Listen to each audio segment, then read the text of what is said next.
Did you just say this? Okay, I'm going to call this meeting to order. And I'd like to call for approval of the agenda with the addendum which you received by email. There are additions to item 5, which is a letter to accompany Mr. Milligan's presentation on Bell. On item 7, we have additional correspondence regarding short-term accommodations and a request for an update on the Rosso washrooms. Item 8, we need to add a scheduling issue on a special meeting of council for the KPMG report.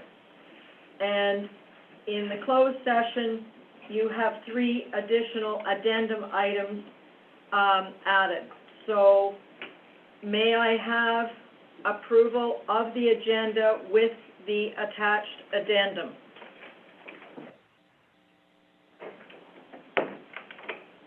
All in favor? Can you put your hands up and keep them up, please?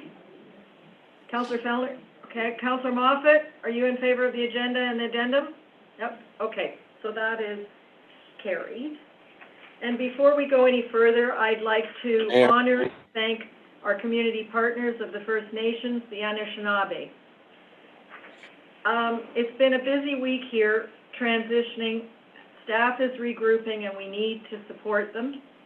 And we all need to stay out of their operations because I believe they're doing an extraordinary job. I was delighted to see building and planning extended hours. That's an impressive customer service move. We did promise you a detailed accounting of the financial impacts of COVID-19 for today, but we've had to delay that because the provincial emergency time has been extended, and we honestly don't know what it could mean through to the 9th of June. So that it's our hope to bring those details to the council on June 15th. Just an example, with the recent opening of the beaches may mean we need to go back and look for lifeguards. Many things are still uncertain with the province. So I am really confident that the staff is managing through COVID and our own uncertainty. And CAO, as the CAO, Michelle, is the one empowered to make the COVID decisions. One idea I want to plant with you as councillors is that I believe we need to start thinking about some kind of post-COVID economic assistance. And I don't mean handing out money. I'm meaning talking perhaps to some of our businesses. And I think there's a role here for the Chambers of Commerce. But I'm also asking you in the next couple of weeks, between now and the next council, to think about how we could support our local businesses post-COVID. The province and the federal government are continuing to have grants, but I believe we as leaders in the community need to help them as well. So I'd like to ask for a disclosure of any pecuniary interest and the general nature thereof. Is there anyone with such? Councillor Fellner? Yes, Madam Mayor, I wish to declare a possible conflict of interest. I wish to declare that I may have a conflict of interest, pecuniary interest related to the following matter: council meeting agenda item 6B, accounts B, payment to Wayne Hall Construction, as the party is my employer. Okay, thank you. What happens to that written thing? Here. Okay, we have a copy. Here, I'll Okay. toss it to you, you give it to Craig. Okay, thank you. And now I'd like to call for a motion to adopt the minutes, and I'll do as I have in previous meetings and try and list the ward numbers. Could I have a motion from Ward 1 to approve the minutes? I so move. And could I have another pen? Sorry. And seconded by Ward 2. I'll second that.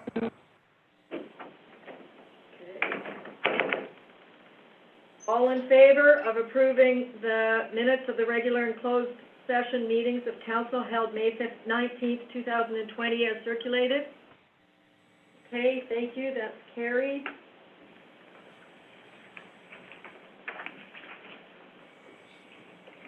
And I have another motion that the council of the corporation of the Township of Seguin does hereby adopt the minutes of the special and closed session meetings of council held May 21st, 2020 as circulated.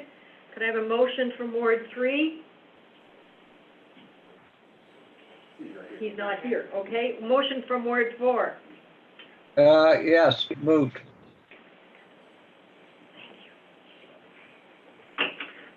And seconded by Ward 5.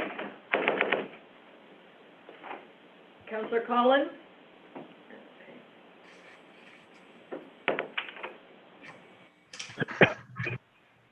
All in favor? Yes, I second that, Mayor. Thank you. Thank you, that's carried.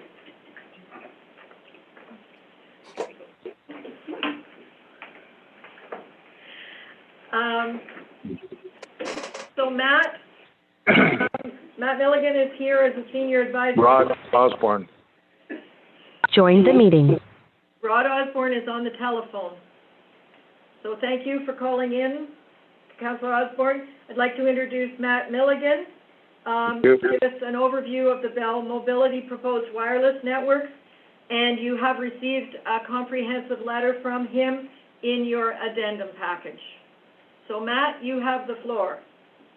All right, thank you very much, Your Worship, and I will be referring to the presentation that I've submitted to you, and I understand that that is in your package before you. All right, very good.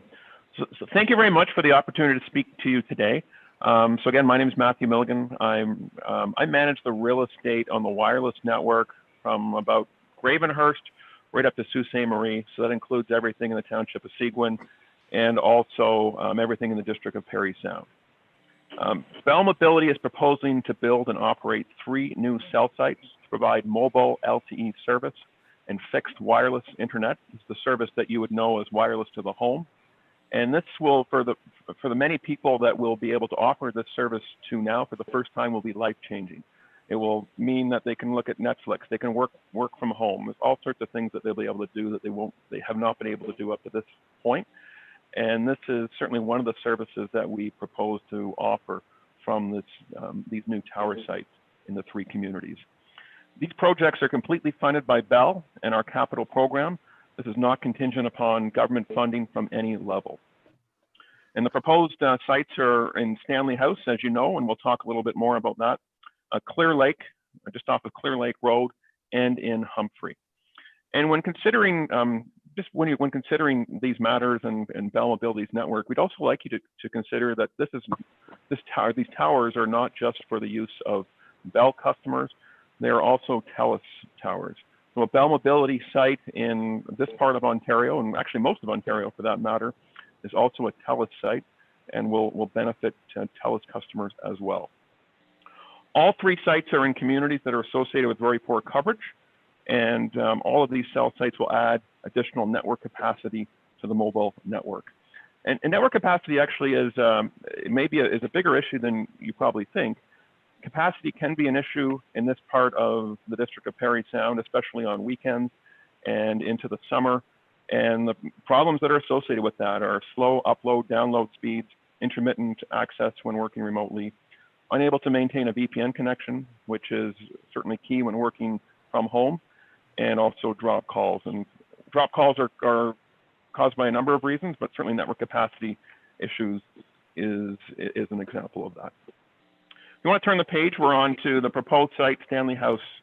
At Stanley House, this is the air photo. It shows the location of that proposed tower. You've looked at this in depth, certainly the last 2 council meetings. It's at Stanley House Road and Scully Road. And this is a proposed monopine site. It's meant to mimic a white pine tree. We will propose to clear a small area for that. We would bring hydro there, build a small access road. And this would provide LTE service and wireless internet service in the local in the local community here. And the local community being certainly the waterfront areas there, but also the areas beyond the waterfront areas as well, which you'll see in the subsequent page. And that would be the areas of Stanley Bay, Pickerel Bay, Trout Bay, Wayland Bay, Richards Bay. We turn the page, you'll see the current coverage. And the coverage we're showing you is on the wireless internet network. Now we operate a number of networks. We're showing you the wireless internet network because this is what's near and dear to your heart. And we only have 10 minutes to show this to you. But this is the wireless internet network as it is now. And there are a number of sites that we do have in service. And as you can see, it provides great coverage on the lake if you're only on the lake. But in the Stanley House area, there's very, very poor coverage that you'll see from the yellow and the green, yellow and the green ink on the map shows where there's no coverage. If you turn the page, so we're now looking at the current coverage plus the proposed tower site. And I should add that when we say current coverage, we have also included a site that is across the lake at Gordon Bay. It does provide some positive benefit to some areas on the east side of Lake Joseph. So we want to be perfectly clear, this site is not in service yet, but it will be in the fourth quarter of this year. And because I know that you have an interest in sort of the wholesomeness of coverage here, we thought we'd put this in to demonstrate where the coverage will be just by us adding this to an existing cell site on the other side of the lake. So as you can see, when we add a site at the Stanley House area, you can see how coverage significantly improves and actually provides what our projections show to be solid coverage in the Stanley House area. We turn the page, we're looking now at Stanley House current coverage, but with candidate C3 added. And this was the candidate that council made very clear that we did not do a good enough job to explain why it did not work for our network. And there are a number of reasons for that, but primarily that is based on the radio frequency needs of our network. And as you can see, there are 3 locations. There are 3 places where that are part of the residential community around the Stanley House area that would not be, where coverage would not be provided in the same way as it would from candidate 1. So from a radio frequency point of view, candidate C3 is not as good as candidate 1. And this is why, one of the reasons why we've chosen to go with candidate number 1. Let's look at Humphrey. We are proposing a site in Humphrey just off of Ellisor. This is 650 meters east of Ellisor, and it's on the road allowance that I understand was the dividing line between the former townships of Christie and the township of Humphrey. And this is a proposed 52-meter tower. It will provide high-speed internet service to those that currently do not have it, or many people that don't have it, and we'll turn the page in a moment. But probably for Bell, more importantly, this provides coverage on our mobile LTE network. And there's a huge gap on the mobile LTE network here. Certainly if you're in the municipal complex in Humphrey, on the Bell and Telus shared network, very poor service within that facility. Also on the 400, if you're on the 400, you know you've arrived in Humphrey because that's where your call drops or that's where your streaming music service stops. Service is very, very poor in the mobile network, just in the general vicinity here. If you turn the page, we're looking at now Humphrey wireless network current coverage. So here's the current coverage, and you'll see there's the red dot where we're supposed to place the site. There is some coverage that comes over from the neighboring site over at Horseshoe Lake. Horseshoe Lake is a tall tower. We're doing our best to manage capacity on this site, but we think long term, we know that Humphrey needs its own site to provide wireless internet service because we cannot continue to add customers in the same way to that site at Horseshoe Lake. It will become over capacity at some point. So we are proposing a site for 2 purposes. One is to offload our wireless internet traffic in Humphrey, and the other is to take care of that huge coverage issue that is present in the town that prevents in-building wireless service in many, many places within the village, I should say. Turning the page and you see the current coverage plus the coverage from the proposed tower site imposed here. And that is, you can see that there's a vast improvement of coverage by adding a site here in Humphrey. Turning the page once again, we come to our site at Clear Lake Road. This is at 96 Clear Lake Road, and this is just east of Lake Joseph Road. This is a proposed site to provide better service in just south of Clear Lake. Turning the page, you'll see the current coverage, and you'll see there's coverage to the north and to the east, but there is a large coverage gap. And if you turn the page one more time, you'll see the coverage gets much better with on the wireless internet network. And I should add, you are looking at the wireless internet coverage. When it comes time for LTE coverage, LTE coverage is generally much worse, and that is because when you subscribe to the high-speed internet service, you're using an antenna that is mounted to your home. It generally has line of sight. A technician has come there to expertly align it to the exact azimuth of the tower, and the antenna is quite large. It's very, very high gain. It has different properties than the antenna that's in your cell phone. The cell phone, the antenna is very, very small. In the case of an iPhone, it's a piece of foil on the back of the antenna, and it does not have the same characteristics as a fixed base station antenna that you have for the wireless internet service. Turning the page once again, just wanted to talk about the role of the municipality. The role of the municipality is to act as the land use authority. You're ultimately the experts when it comes to the land use within your municipality. Township administers a telecommunication protocol, and that's if one exists that's been custom designed by the municipality, you would administer that.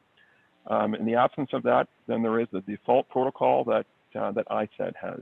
And for these 3 public consultations, they've been conducted as per the ISED default protocol. And for 2 of the 3, we're currently still within the public consultation. It's ongoing right now, and will continue to be in place until June 15th. Now, Bell does require a statement of concurrence in order to proceed with these sites. I know in the last council meeting it was described as maybe a nice to have. Definitely not a nice to have. It is a mandatory requirement. It's a condition of our license. To build a new tower site, we would need a statement of concurrence from you as the land use authority.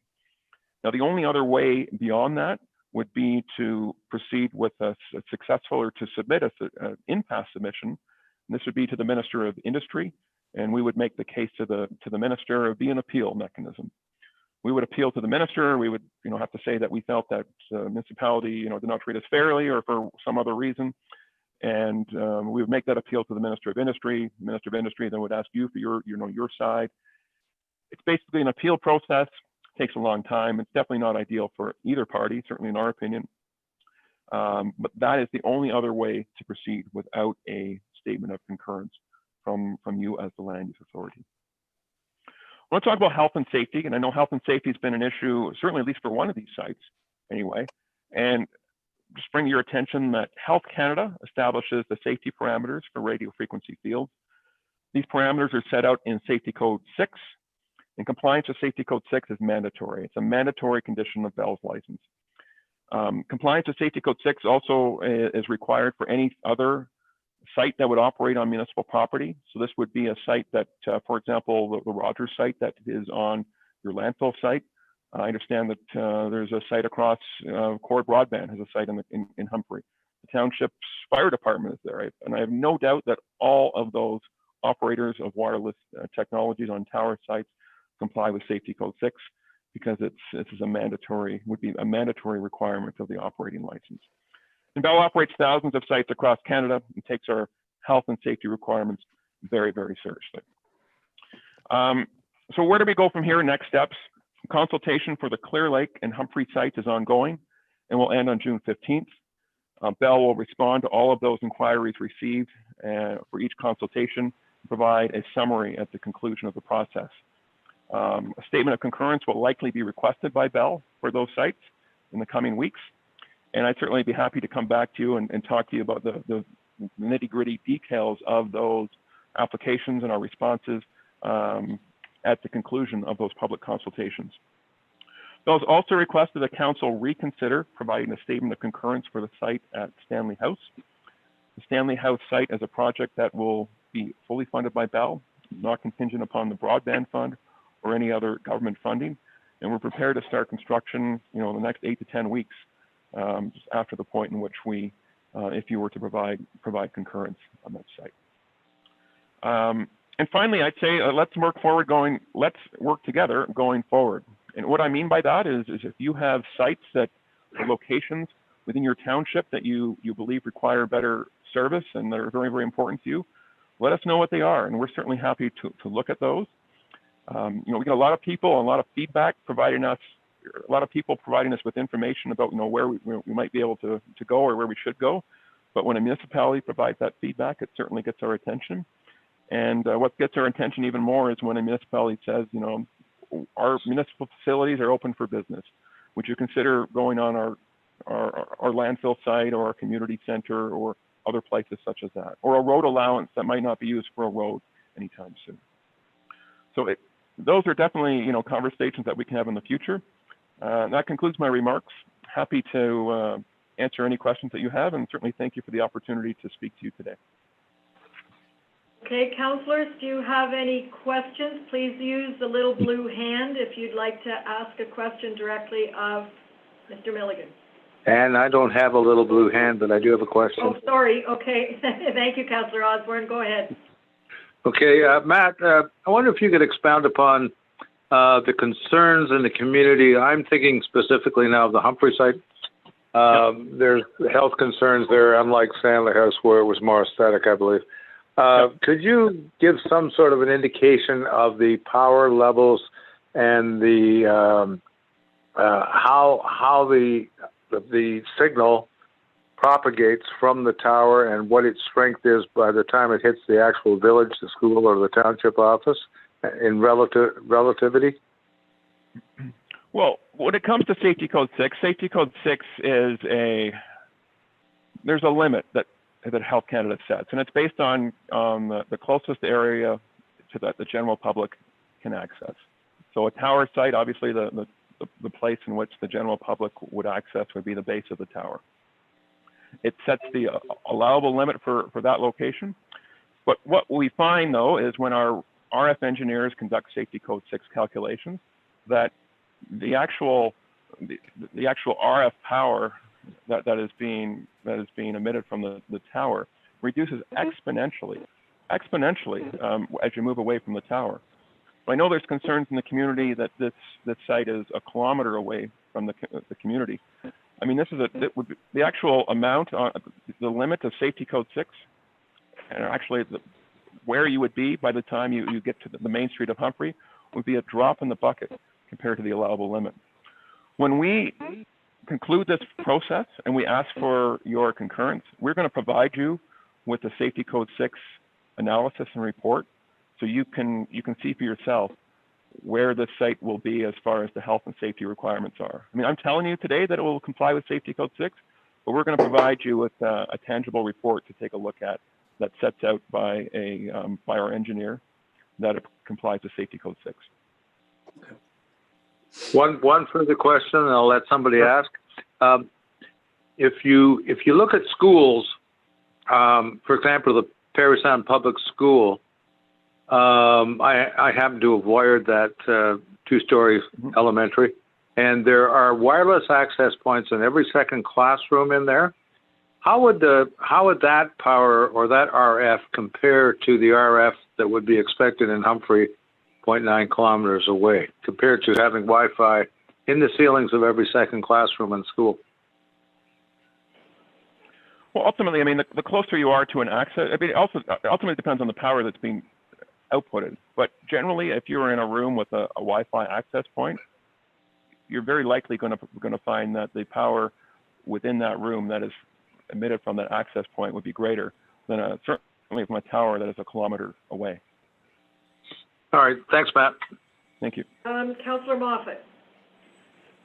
Thank you, Mayor. I have 6 questions. Okay. First question, Matt, with regards to the Clear Lake and the Humphrey, is the flight path into the airport been considered, or is there an issue with that? We have considered it, and actually that's a point I omitted to tell you, and I should have.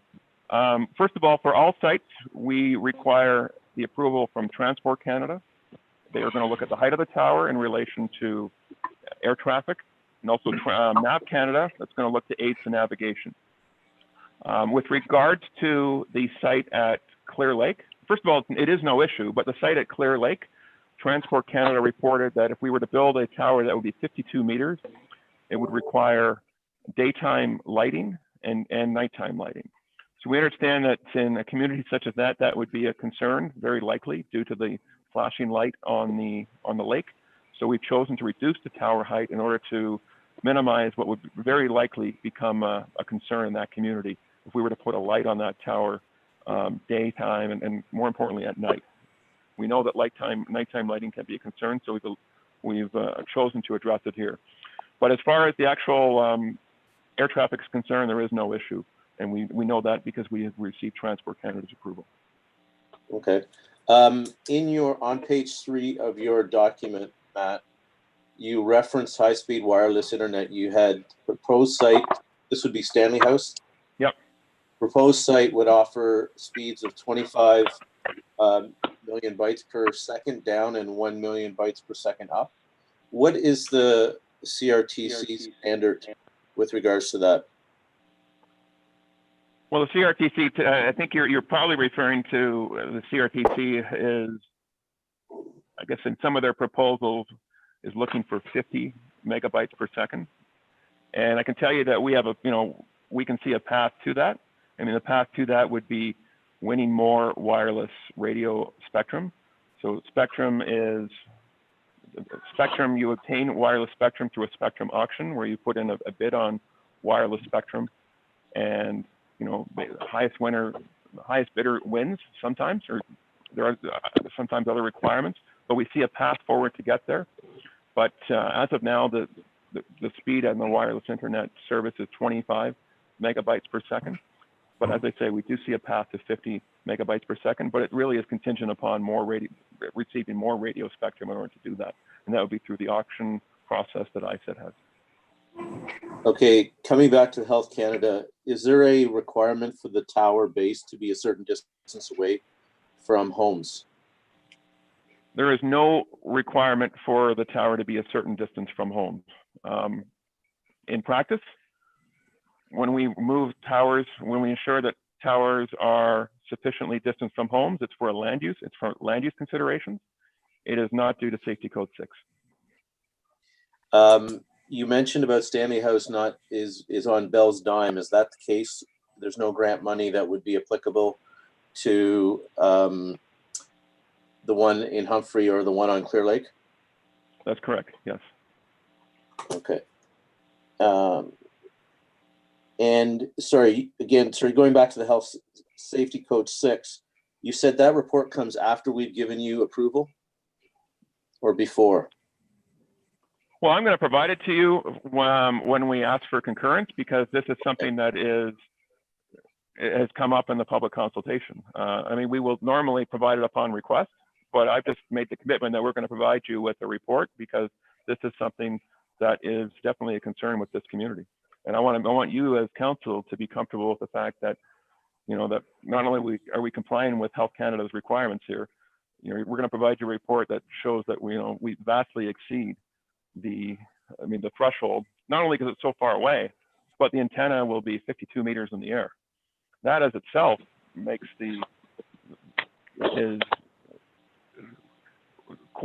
reduces significantly just due to the distance between the ground and the tower. But I thought you said that the radio frequency was measured at the base where the public would access it.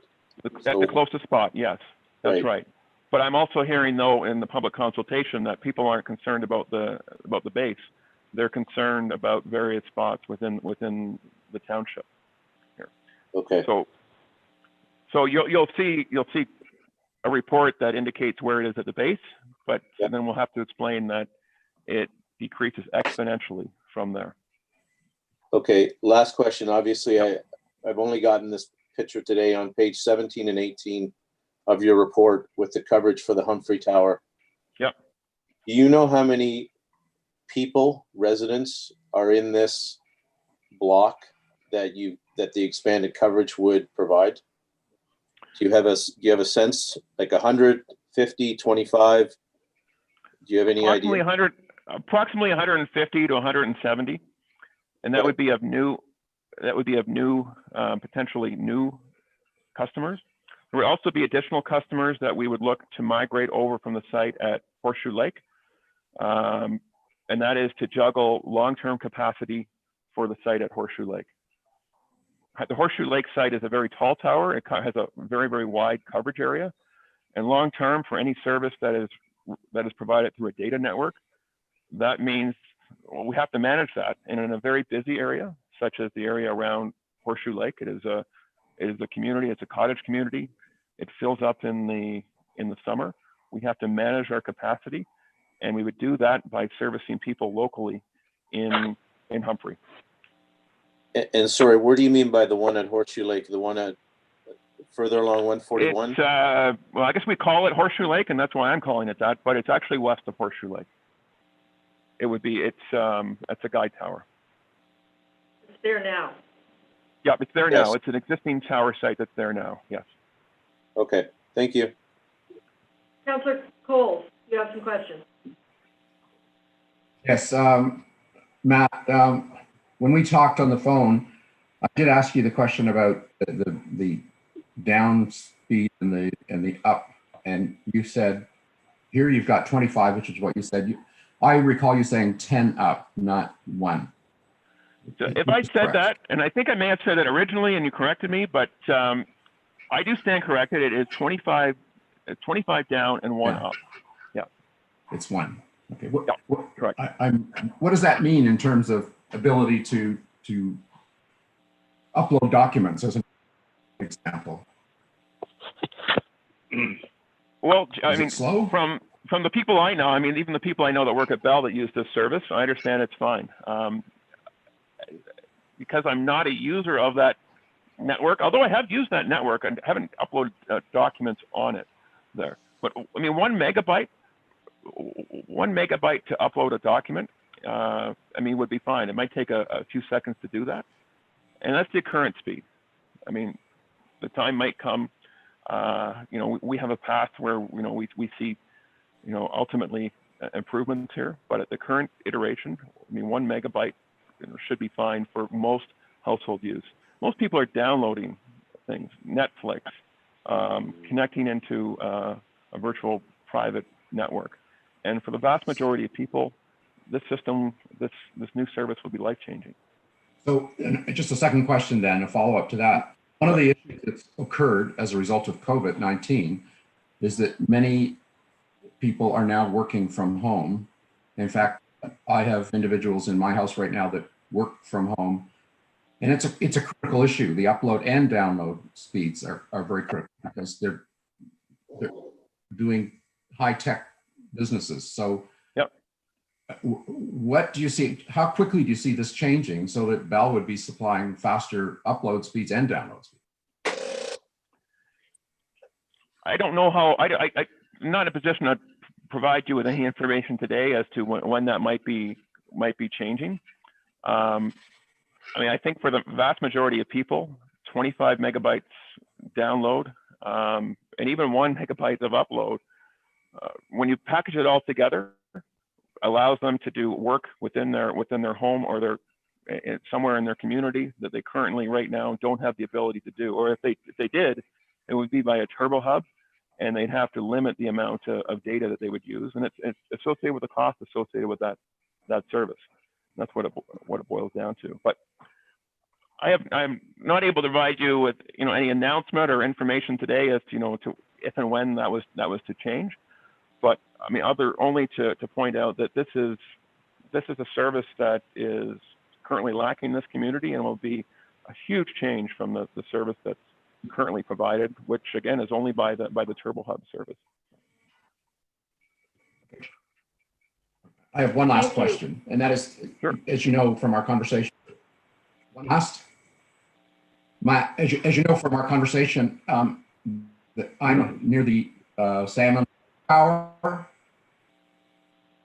Is the service that is going to be provided at Stanley House and these other 2, Humphrey and Clear Lake, are they going to be similar, the same as the Salmon Lake service?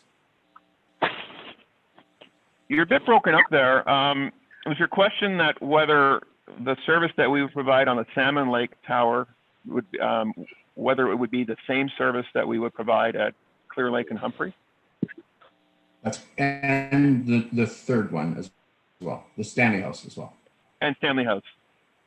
So, Yes. so I don't know that, I guess we talked about this before. So the Salmon Lake Tower, I know it is a different name, which I think, I see what you're saying. Basically, your question is whether the service that you have at home, if it would be the same service that would be provided at Clear Lake, Humphrey, and Stanley House. And yes, the answer is yes. It would be the same identical service. Okay. Thank you. Thank you very much, Matt. I think you've helped answer a whole lot of questions. And what I'm hearing you request is that Council consider a statement of concurrence for all three towers. And I'd like to say thank you for your presentation, and you've got some information to come back to us for the 15th. That's when your public consultation ends, and that's our next council meeting. So yeah, and with just to set everyone's expectations here, the public consultation ends on the 15th for the Clear Lake and Humphrey sites. We probably won't be there right there and then for to ask for concurrence for those two sites. Very likely, people, it is possible anyway that people will continue to respond. We'll have to get back to them with a response, and if someone does reply within the last 21 days of the public consultation, we are required to give them an opportunity to further respond. But there would be no more initial responses on June 15th, at least for Humphrey and Clear Lake. I would think that sometime in July we would be in a position to ask you for concurrence for those two sites. But for the site at Stanley House, the public consultation has concluded, and of course it's been to council before, and because of the concerns that you raised, you did not provide concurrence or a statement thereof. But that's what we would be requesting from you is a statement of concurrence at the earliest possible opportunity. okay. Thank you very much. Councillor Osborne, because I can't see you on screen, are you comfortable moving forward? Well, Matt's final comment was concurrence at the earliest possible moment. I just wondered if council is now, after hearing his presentation on Stanley House, if council is in a position to vote on that concurrence today. I don't know that we'll glean any further information from now till June 15th. What's your opinion, Mayor? Okay, I'm going to ask the clerk to respond to the process to do that today. Could you ask the clerk at the same? Yeah, the clerk will respond to you. Just a moment, please. Yes. Could you also ask the clerk to unlock me? I think I can get back on now when he has a moment. Thanks. Okay, I've unlocked the meeting, first of all. Secondly, for reconsideration, so as council will recall, there was a resolution that council defeated April 20th.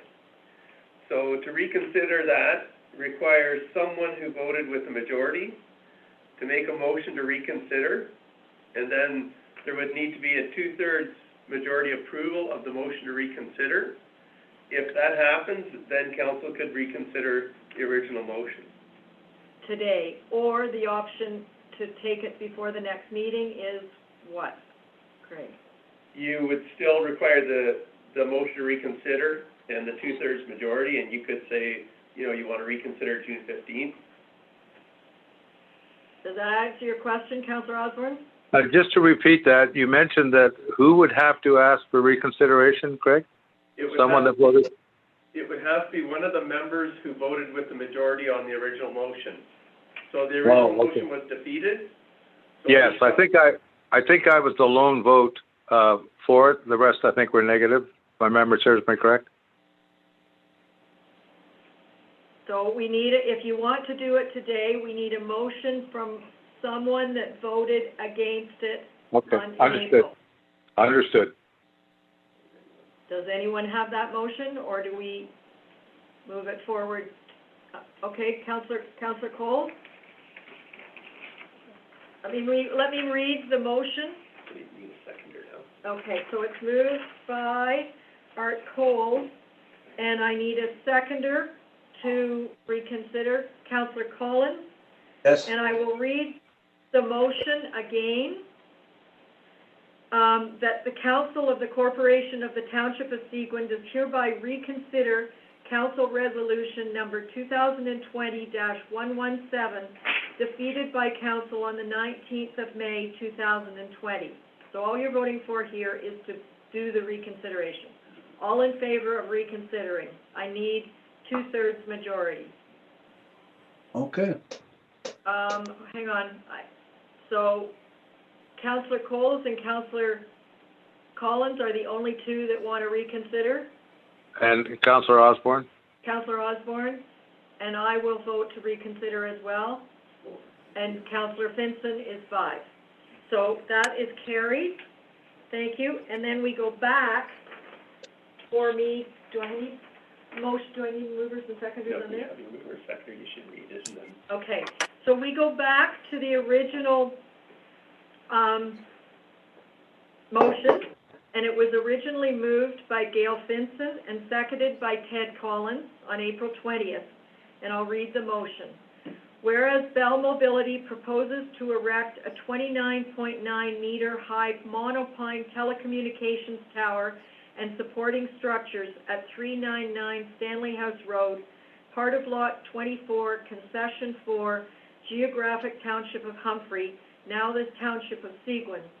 And whereas the proponents of telecommunications towers and supporting structures require the approval of Innovation, Science and Economic Development Canada on behalf of the Government of Canada, and as part of the approval, I said requires such proponents to consult with local land use authorities prior to the erection of antennae systems as provided in CPC-2-0-03, and the proposed tower and supporting structures is considered an antennae system. And whereas the Corporation of the Township of Seguin is a local land use authority, now therefore be it resolved that the Council of the Corporation of the Township of Seguin does hereby acknowledge, A, the Township is satisfied with Bell's consultation process, and B, the proposed design and location is acceptable to the Township, and C, the Township has been consulted and concurs with the tower location. All in favor of this motion? Is there any discussion? Is there any discussion? Okay, we can move right to the vote. All in favor, and can you keep your hands up? So I see all in favor with the exception of Councillor Moffat. Is that correct? Okay. I believe Believe you applied, Mayor. Believe you applied. Okay. Rod, you need to hang up the telephone. Yep. Carrie. Date? Can you hear me now? Yeah, that's better. Thank you. We're just 20. Okay, so I think Matt's gone. Or Matt, No, are you? he's there. I'm here. Okay, so He's Matt, there. you have your statement of concurrence for Stanley House, and I am looking forward to hearing from lots of constituents that like their wireless to home service. Very good. Well, thank you very much, Mayor and Council. We really appreciate the time and the opportunity, and look forward to further discussions in a few weeks or a month or two with regards to the other sites. Thank you again. Okay, thank you for your time and presentation. Thank you, Matt. Thank you. So you can sign out now, Matt. Okay. Okay. Could I have a motion by Ward 3 for the account? So moved? Okay. And seconded by Ward 4? Okay, Terry, I saw you. Second, yeah. Thank you. So, that the Council of the Corporation of the Township of Seguin does hereby approve the accounts in the amount of $351,944.22. We have a motion and a seconder. All in favor? Oh, question. Carried. I have a question there, Mayor. Hey, sorry, Councillor Osborne? Sorry, I should have spoken earlier. There is under Treasury on page 1, Harold Elston, staff actions with counselors, $228. It looks like May the 11th. Could Michelle maybe explain that one? I didn't quite understand what it was for. The very first page. Hi, Rod. Hi, Michelle. That's an invoice from Harold. Somebody obviously called him. I'm assuming it was probably Chris, because it wasn't me. Okay, so it was time on the phone possibly. It was a consultation. It was a consultation, yeah. Okay, thank you, thanks. Every time one of us or staff call, there is usually a billable invoice from the Integrity Commissioner. Any other questions? All in favor of the motion? Okay, thank you, that's carried. And we have another one. Should I be reading the motion before I ask them? Okay, this is for the second part of the accounting. Could I have a motion by Ward 5? I move that motion. And seconded by Ward 6? Sorry, I second that. Okay. Okay, the Council of the Corporation of Township of Seguin does hereby approve the accounts in the amount of $33,826.73, and I do see that Councillor Fellner excused himself. All in favor? And that's carried. Okay, thank you. Okay, so I have a motion that the Council of the Corporation of the Township of Seguin does hereby receive staff reports as presented on the agenda for June 1st, 2020 meeting of Council. I don't think I need to read the whole list. They're in your agenda package. Could I have a motion by Ward 1? I so move. Seconded by Ward 2? I'll second that. All in favor of receiving staff reports? And that's carried. Thank you. And I have a motion that bylaw number 2020-051, being a bylaw to deem lots 24 and 25 of Plan 163 pursuant to Section 50, Bracket 4 of the Planning Act not be on a plan of subdivision, property roll numbers 4903-020-002-03900 and 4903-020-002-04000 and 4903-020-002-02100, application number D 2020-0003-R for Bizinet is hereby deemed to have been read a first, second, and third time and passed and enacted by council. Could I have a motion by Ward 3? So moved. Seconded by Ward 4. Is seconded. All in favor? Thank you. That's carried. And I have a motion that the Council of the Corporation of the Township of Seguin does hereby receive staff report number DPS-PL-2020-048, official plan review update as attached as Schedule A to this resolution. and that council does hereby approve in principle the calendar of public engagement as outlined in section 3.0B of the staff report. Could I have a motion from Ward 5? I move that motion. Thank you. Seconded by Ward 6. I second that. Thank you. All in favor? First, is there any comments or questions to Director Stone? I have one. Oh, Okay. yeah. Councillor Vincent? I just wanted to take somebody off of the list. Is this the time I would do that? Hang on, that list is enclosed because people's names are involved. This is just the official plan calendar and review from our consultant. We get to the people, that'll be enclosed. Question, Ann? Question, Okay, Councillor Osborne? When we choose the members of the steering committee, will that not be a public process? Or is that just announced in public and decided and closed? Maybe Craig can answer that. I'll ask the clerk to respond to that. The discussion of the individuals will be enclosed, and then the resolution will be an open following. Thanks, Craig. You're welcome.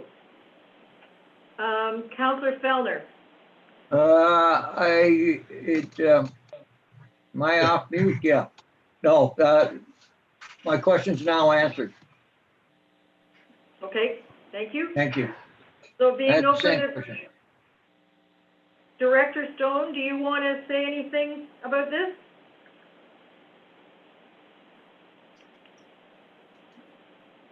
No, I think the report is self-explanatory. Thank you. Okay. All in favor of receiving this and the calendar?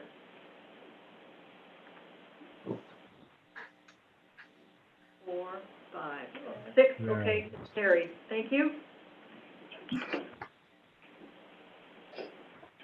Okay, and this continues on this, that the Council of the Corporation of the Township of Seguin does hereby adopt the terms of reference for the Township of Seguin Official Plan Review Ad Hoc Steering Committee as attached as Schedule A to this resolution, and this was in your agenda package. Could I have a motion by Ward 1?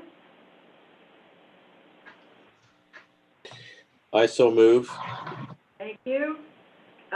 Seconded by Ward 2. I'll second that. Any discussion on this?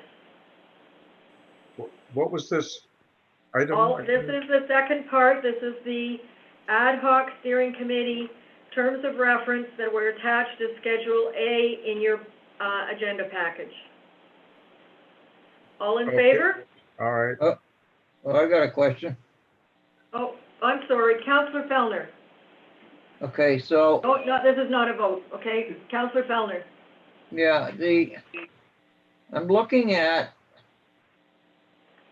trying to figure out where Schedule A is. It's page.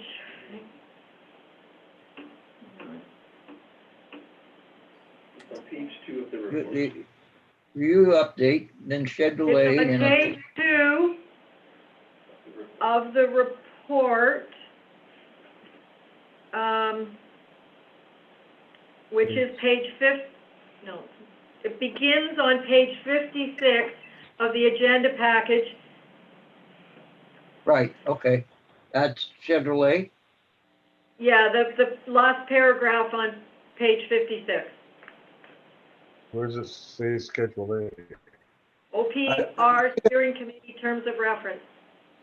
Okay, so Okay. there's no. Page So 60. I guess,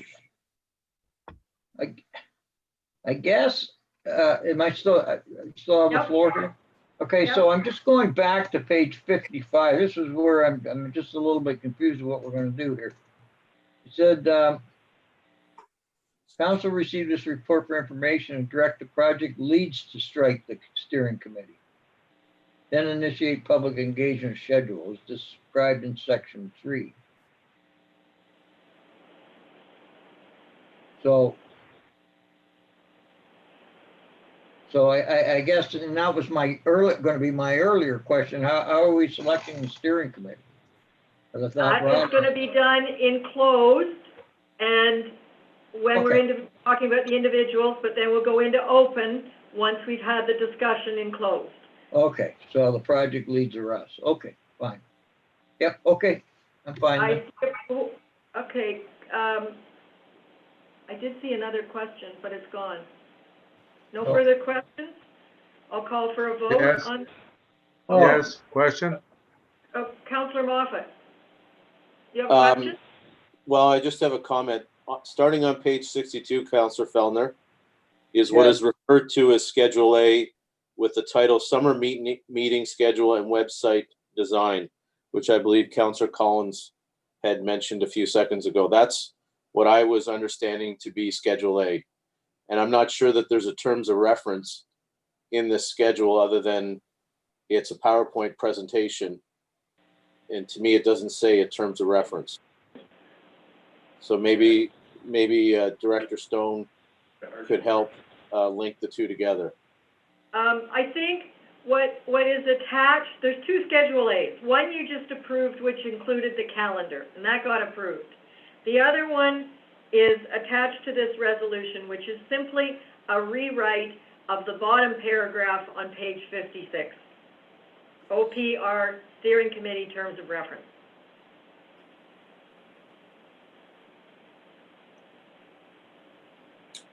Okay, well, since we don't have a copy of the resolution. It's the same thing. Yes, I understand that, but you have a copy in front of you, Mayor. We do not. So there seems to be, that's what I'm saying, is that I thought we were referring to page 62 forward as being the Schedule A. I'll ask the clerk to address that, but. No, now that the dots have been connected, I'm fine, but they were not being connected, so thank you. Councillor Osborne. Well, I was asking, I guess, about the same thing, because I didn't see anything that said Schedule A other than page 55, which just says Steering Committee, A. And then in terms of the terms of reference, that's kind of blended in with the calendar and the phases 1, 2, 3, 4, 5, 6, 7.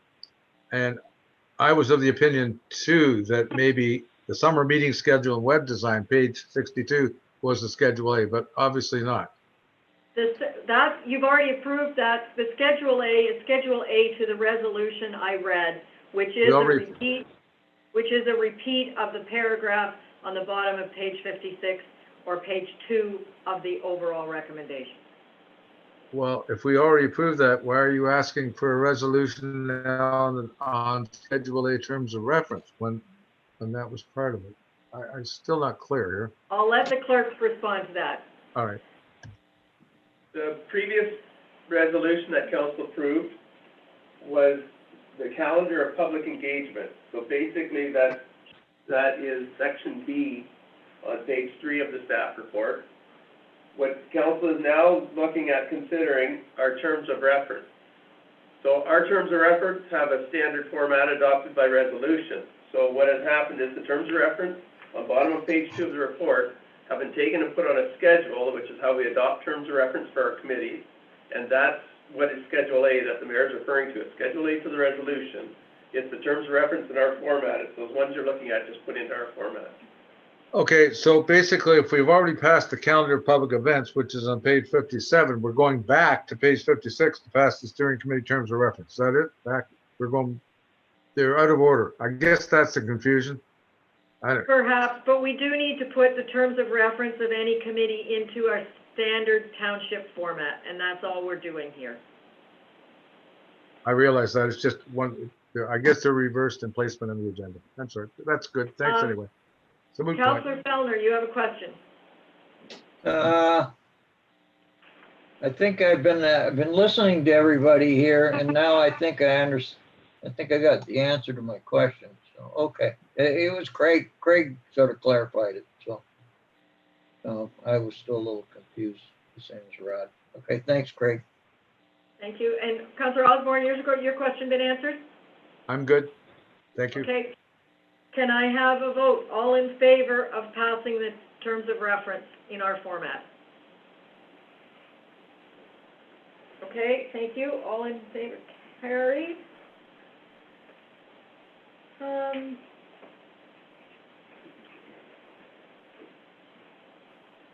Okay, we have a report on the short-term cottage rental, and I'll ask Director Stone to talk to this. It's pretty self-explanatory, but Director Stone, could you take us through what you have here and what you need from council? Thank you, Madam Mayor, to the rest of council. As council recalls, there was a lot of discussion on a couple words like rental, and there was suggestions made by the councilors to come up with a better defining term than rental. And so what we proposed was the replacement of the word rental in the general provision and just refer to it as use. And that was run by Leo, and he did respond with a short message to say that what council was suggesting works. And so I guess from that perspective, the regulation that you see in the report tonight is very similar to, well, it is as directed by council. So if you want to consider that the sort of the final product of your efforts, the lawyer's efforts, then as the report recommends, we can have sort of an informal engagement with the public over the course of the summer before bringing it back to council, if you like. Well, sounds And good. I do want to draw your attention to the fact that we got 3 letters, public comments on this in your addendum package.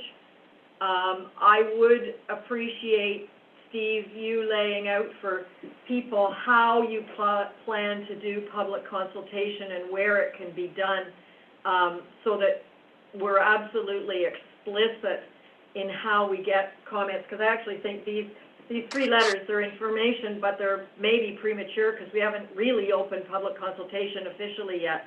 And we've got a spring e-newsletter coming up that we could publicize how public consultation is going to go forward. But I see several councillors have their hands up, so I will ask Councillor Coles to speak first. Okay, just a quick question about this. This is obviously hitting a hot spot in my ward. And if people are sending in letters, who should they direct them to, Steve or the clerk? Good question. Steve, where would you like the letters directed that are commenting on this? To you or to the clerk? Well, this is always the $24 question. I prefer it to go to the clerk. The clerk prefers it to go to me. Good answer. Yeah, to be fair, I mean, ultimately, if you look at how Planning Act and legislation works, it should be addressed to the clerk, and the clerk is good enough to send it to us, and we acknowledge it and file it. So. Okay, the clerk would like to comment. I had a feeling that might be it. Just to clarify, correspondence should be addressed to mayor and council, submitted to the clerk's office. So it's not actually addressed to the clerk, it's addressed to mayor and council. Just for the people that are submitting this.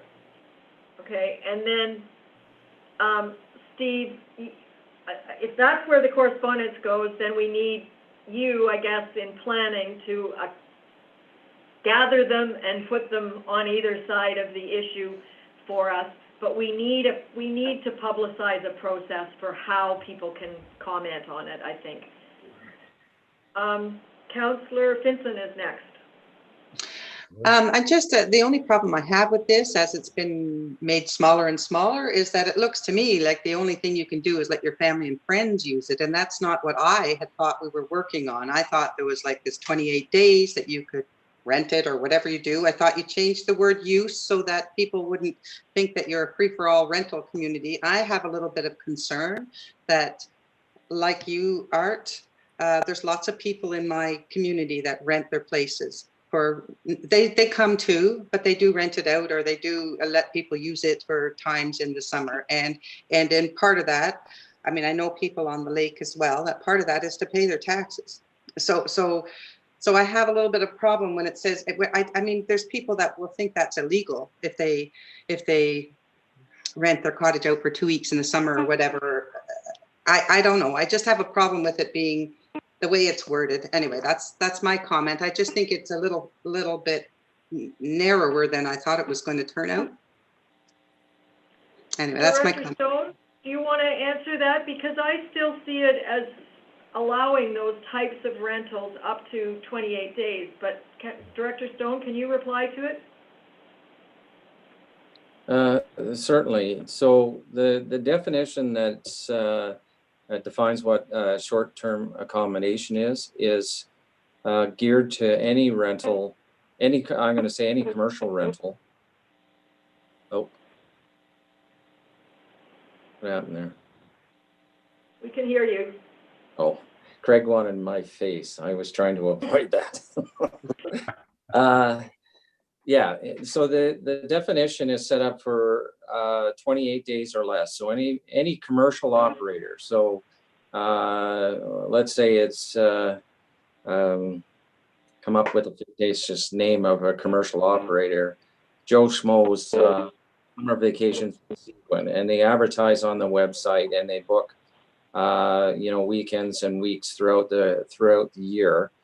That commercial operator is not allowed based on that definition of the short-term cottage or short-term accommodations.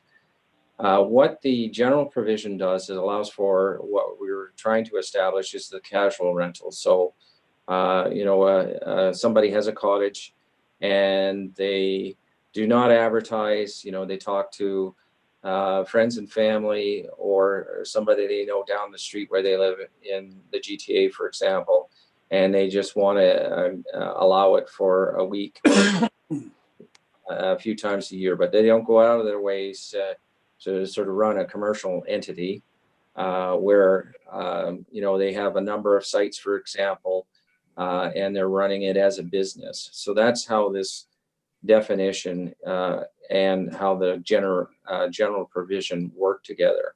So if you go on Airbnb, you'll see a number of property management type organizations that run these rentals of cottages throughout Ontario. Those would be covered by the definition. And if someone were to say, I think Joe Schmo's rentals in Seguin is operating in my neighborhood, we would investigate it. If we find that, yes, it is a commercial entity, they're advertising on the web, then we would consider them offside with the bylaw as this definition is proposing. Now, if somebody else, for example, if you, as I said, somebody is up here most of the summer, but they rent it out to somebody they know down the street, and they just say by word of mouth, would you like to use my cottage for this week? They're not really doing it on a commercial basis. It's not their source of income, shall we say, as a business for profit. Okay, can I answer to that though? Some people that I know rent out their place for 3 weeks in the summer, but they advertise and they use a management company because they want to follow the rules. So the management company, I do know people, they're not in Seguin, so no worries there. I'm just saying they do it to pay their taxes, and they go through a management company, they advertise it, and they only rent it out for 4 weeks in the entire year. So that's what they do. Anyway, so I just wonder if those people, I'm sure we have them here, I know we have some here, will be breaking the rules, right? They will be, right? Is that right? And anyway, thank you. That was good. Thanks, Steve. Okay, Councillor Osborne. Thank you, Mayor. Okay, Steve, there seems to be a little confusion on STA versus STR. And it came from actually Clear Lake, Karen Buck, her communication saying, well, this must mean that you can't rent for less than 28 days as a short-term accommodation, but beyond that, if you rent for 6 months, that's okay. That's how she's reading it, and that's the public perception from her point of view. I think it's quite clear. And at our last meeting, when we put this together and we tweaked it with Steve, changing the word rental to use, I thought the council was pretty much all on the same sheet, that we would not allow rentals on any lakefront property commercially, meaning no money could change hands through a management company, a rental agency, Muskoka Properties, Airbnb, Home to Go, VRBO, all of those, that commercial meant money's changing hands. And the use by a friend, family, cousin, and I think Leo, he went into great detail extrapolating what is used by a friend, family, cousin, or in-law, or outlaw, or ex, or whatever.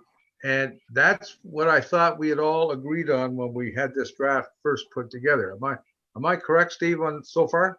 That's correct. That's what Okay. Leo tried to do. Yes. So the only one thing I see wrong now with, since the corrections have been made, under general provision that carries on from page 78 over to 79, where the last sentence says an accessory use to permitted residential use as per table 6.1, so long as such rental. Again, that word rental is in there, and I think that needs to be changed to use as well, because we've got use on page 78 at the bottom instead of rental. We got rental in the next paragraph, and then we got use in the subsection I. And I think we need to make it use all the way through for consistency, because rental infers commercial and commercial infers money. And, you know, in just a comment, Gail, with all due respect, whatever the reason a person wants to rent their property for money, and in your case, you mentioned some people need assistance. Well, it's in their paying property. tax. They should be able to do something. Like, It's okay. No, it's Councillor their Osborne has the property. floor.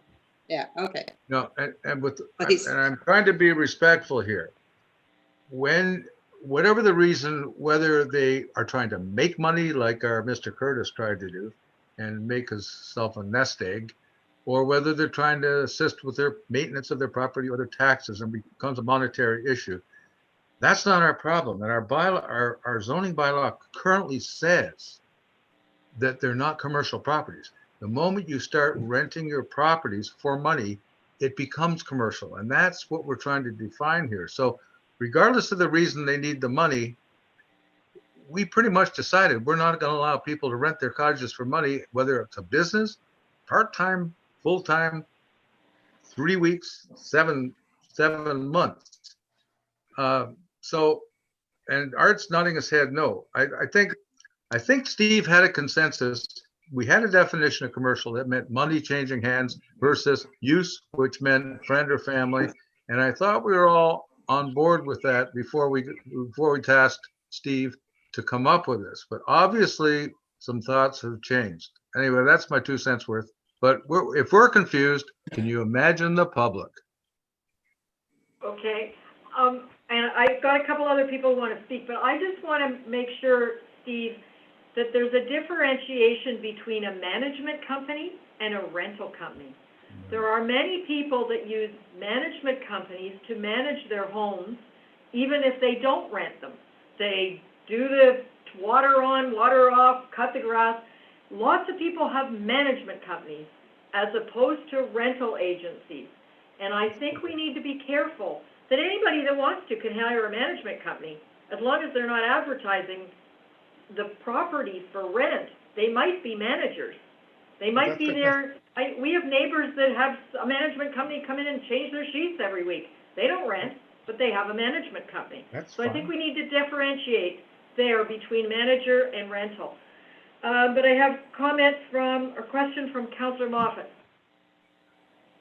Well, I want to go back to your comments earlier, Mayor. I think, are we not trying to get this out to the public and we are where we are. We've drawn the line in the sand. We now need to get this to the public. Steve has mentioned this to get this back to council from September. So what I'm hopeful to be able to do from this meeting is lay out the process, lay out the timeline so that we can move this along so we have actually closure. So I don't know if Steve has established other than September in terms of timeline and process, or is this still up for debate as to next steps? Well, if we follow how we dealt with the initial study when it was started, so what we advertised the short-term cottage rental study in the paper and solicited comments that way. We posted on the website. We also have an extensive email list that we maintain over the years. So that's how I would approach this one, similar to how we initiated the study last time, is to sort of blitz everybody we can in the forms that I just mentioned to solicit comments over the summer. And then what we would do, if council wants, we could bring it back in August, for example, while everybody's still here, or we could bring it back in September as well. And then from there, if council does want to establish the regulation based on what they've heard, then you would then proceed to actually formalizing the regulation and holding a public meeting for comments on the final regulation. So basically we have about 2 months of sort of open invitation, Steve? Yes. Roughly, and then the month of September to try to button this down, and then final maybe post Labor Day? Yes. Is that okay? Thank you. And I would agree with Councillor Moffat that our goal here was to have something that public could comment on. And I see in the correspondence from Karen Buck, she's going back and suggesting that we do some scenario kind of thing. If this, what would this bylaw prohibit? And I'd encourage you to do maybe some of that, Steve. And I'm also assuming that in your email list you referred to that it would include most lake associations. Well, certainly they were in that list that we have. Okay. Councillor Fellner. Yeah, thank you. Okay, so I've got some problems. I got some issues here because I sort of remember things sort of the way Gail does. Art does. Rod, sorry that I'm going to disagree with you, but I am going to disagree with you. Way back when we started discussing this, we wanted to look for a method to cut out the commercial operators that give cottagers the right to rent their cottage, give it, rent it, whatever, for whatever reason, as long as it was their cottage. It was owned primarily the cottage for family recreational use, and they weren't engaged in the business of renting cottages like our friend was. Causes all this problem. Historically, I know there was a fairly extensive survey done on Lake Joe. I read this again just today. I mean, overwhelmingly, many people rent their cottages and have for many, many years. And the reality of today's world is, we're not talking about little dollar amount tax bills. We're talking about big tax bills, and the rents are following suit. So I mean, you put something out there that doesn't serve the purpose, and you're just going to force people to start going underground.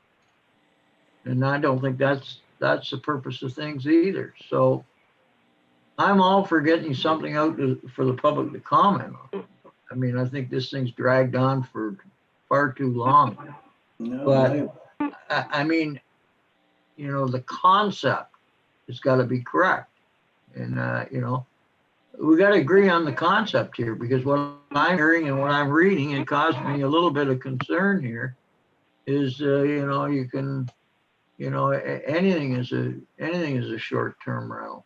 Anything's commercial here. You know, a lot of these cottage, we've seen them, Steve's seen them. Luxury cottage rentals are advertised by real estate and managed by the property management division in the real estate company. And the people that own those cottages do it for a specific reason, because they don't want their cottage wrecked and they don't want their neighbors inconvenienced. So I'm not all that happy with the way this thing sits and the terminology that's currently in place. And I think I don't want to put something out to the public that fundamentally is flawed. Thank you, Councillor Cole. Yeah, I just wanted to add that I agree with Gail, and in fact, I had sent a note to Steve asking that rent be kept in the paragraph talking about, because there will be money exchange. This is not a situation where families, just families and friends. There will be money exchange, and I don't think we have any right to take that from our tax-paying residents and how they manage their own home. I think it's an affront to them if we try to do that. And that's why you read the letters that came in on this already, and I can tell you there will be lots from Ward 2, because even I've had conversations with members of the board of the Otter Lake Ratepayers Association, and I know how the president thinks, but I also know how the members of the board think, and it's not like the president. So the public meetings will reveal a whole lot, and I think that will direct us and set us in a direction that will be much clearer than we seem to be able to see it now. That's all. Thank you, Councillor Osborne. Thank you, Mayor. You can hear me? Yep. Okay, we're further adrift on this than we were back on April 19th. We had a report from Development and Protective Services May 19th, I guess, yes. And it was brought to us by Steve, I believe. And in that, once we had chosen the path we wanted to out of the 7 or 8 different scenarios from different townships all over, that went right from strict prohibition, nothing, to wide open commercial zones, our solicitor came up, and I just want to read this just to refresh everyone's memory. The township solicitor further notes that if someone is allowing a family member or friend to use a cottage or dwelling, but does it in a way as not to charge them a concession, permit, lease, license, rental agreement, or other similar commercial arrangement, then they are not operating an STA or using the cottage or dwelling as an STA. He thinks this would allow cottage owners in the LSR and SR zones to casually, informally let their premises be used by family and friends. However, he notes that if the use rental involves a commercial arrangement, and that would be VRBO, home to go, real estate companies, Muskoka cottage rentals, all those commercials, it will be an STA use and not permitted. This approach will continue to catch the Serenity vacation rental type operators. We all got that. We all agreed at that time. Now, everyone's going back on that, saying as well, certain kinds of commercial rent for money is okay. We're set back now to February. And if we're this fractured, we've got, Councillor Coles and Councillor Finson that are not seeing this, and Councillor Fellner not seeing the way Councillor Moffat and I think are seeing it. We haven't got our stuff together. There's no way we can go out to the public this summer based on our consensus right now, because we're not all on the same page. And the last thing we need to do is go out for public opinion on such a fractious issue without having a unanimous voice of council. It has to, whatever we come up with has to be unanimous with council, solid, so that when we get pushback by the public, we can stick to our guns. Or forget the whole idea and let short-term rentals thrive in Seguin. That's our choice. And just put it off for another 5 years. Thank you, Councillor Osborne. Councillor Fellner, you're next. Thank you, Mayor. Well, you know, Rod, I agree with that. I agree with, you know, there's no point in going out.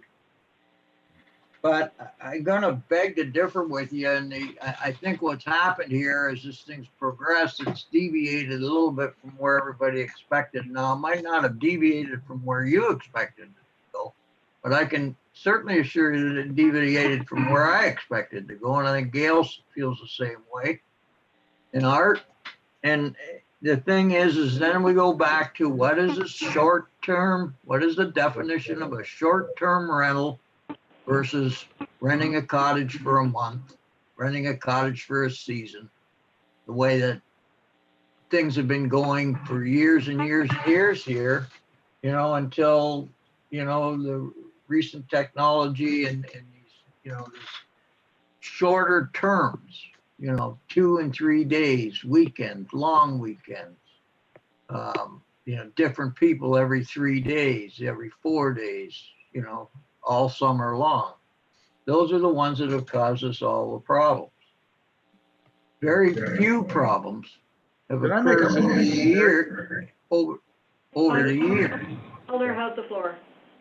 Very few problems have occurred over the years from people, you know, renting out their seasonal home, you know, to, for whatever reason, to go traveling, pay taxes, whatever they want to do with whatever they get for it, that's their business, in my opinion. So I'm to the point here where I think what we need to do is we need to invite our attorney in to speak with us so we can hash this out and get some sort of a document that we can agree on, and something that he could enforce, you know, and move on with this thing.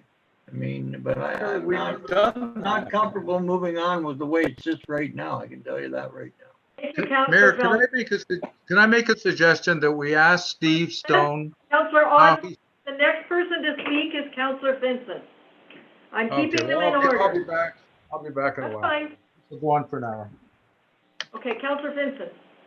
Hi, I just want to say that I did call Steve, and I did call Steve Stone before this came the last meeting, and we did talk about it, and I still understood that people were still allowed to rent under, you know, for under 28 days. I still understood that, but what I'm going to say is, because somebody has watched that meeting, somebody had looked at that meeting, I have people that I know are saying they're lending their cottage now. They're still renting it, they're still advertising it, nobody's going to check on them. So now they're saying, oh, I'm lending it, it's not being rented, they're just borrowing it. So that's what they're saying now, and that's on the river right here. I've got complaints. I've had, you know, people, but they're borrowing it. So all I'm saying is, if it's too far one way, we're going to get people lying and deceiving. And I thought this was supposed to kind of solve the problem, letting people who own their place, that live in their place. And I know they changed it from rent to use, but the reason was so they didn't encourage renting. But not that saying renting was illegal. It wasn't legal to rent. Anyway, I'm really still a little bit confused, but I think the public will tell us. I think if we let this go as it is to the public, they will come back and tell us what they want, and we're going to find out in no uncertain terms. So I think if this goes out, like, they will tell us what they want. Anyway, that's all. Thank you. Councillor Moffat, you're next.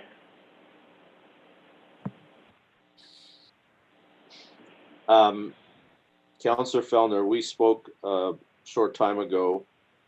You talked about renting for a minimum time frame, be it 1 week, 2 weeks, with sort of that friends and family kind of thing. It sounds like that possibly is an option, but 28 days is not 30 days. And if it was 30 days, then you don't have an issue. So again, it depends on how you're going to cut this, but I have to agree, like, we've put this is not set in stone. We've put it on the table.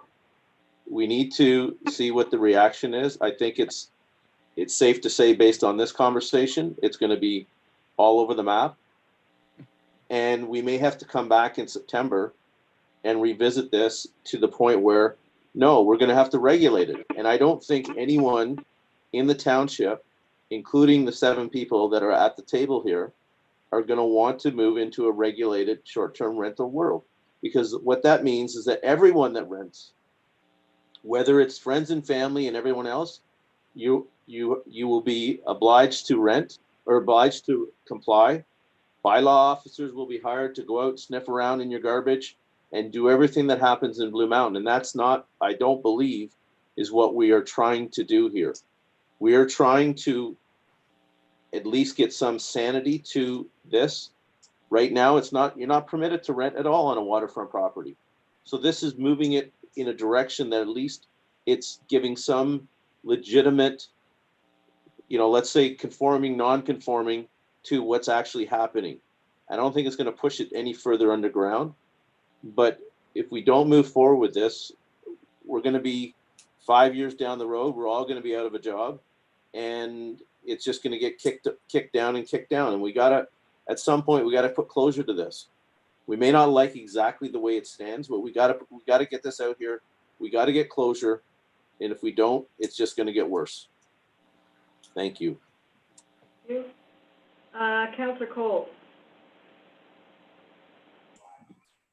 Just so I'm not misunderstood, quite fine with the document the way it is going out to the public. I think the important thing is that we get to the public and get their feedback at this point in time.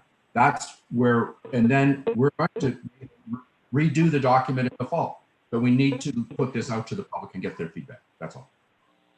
Thank you.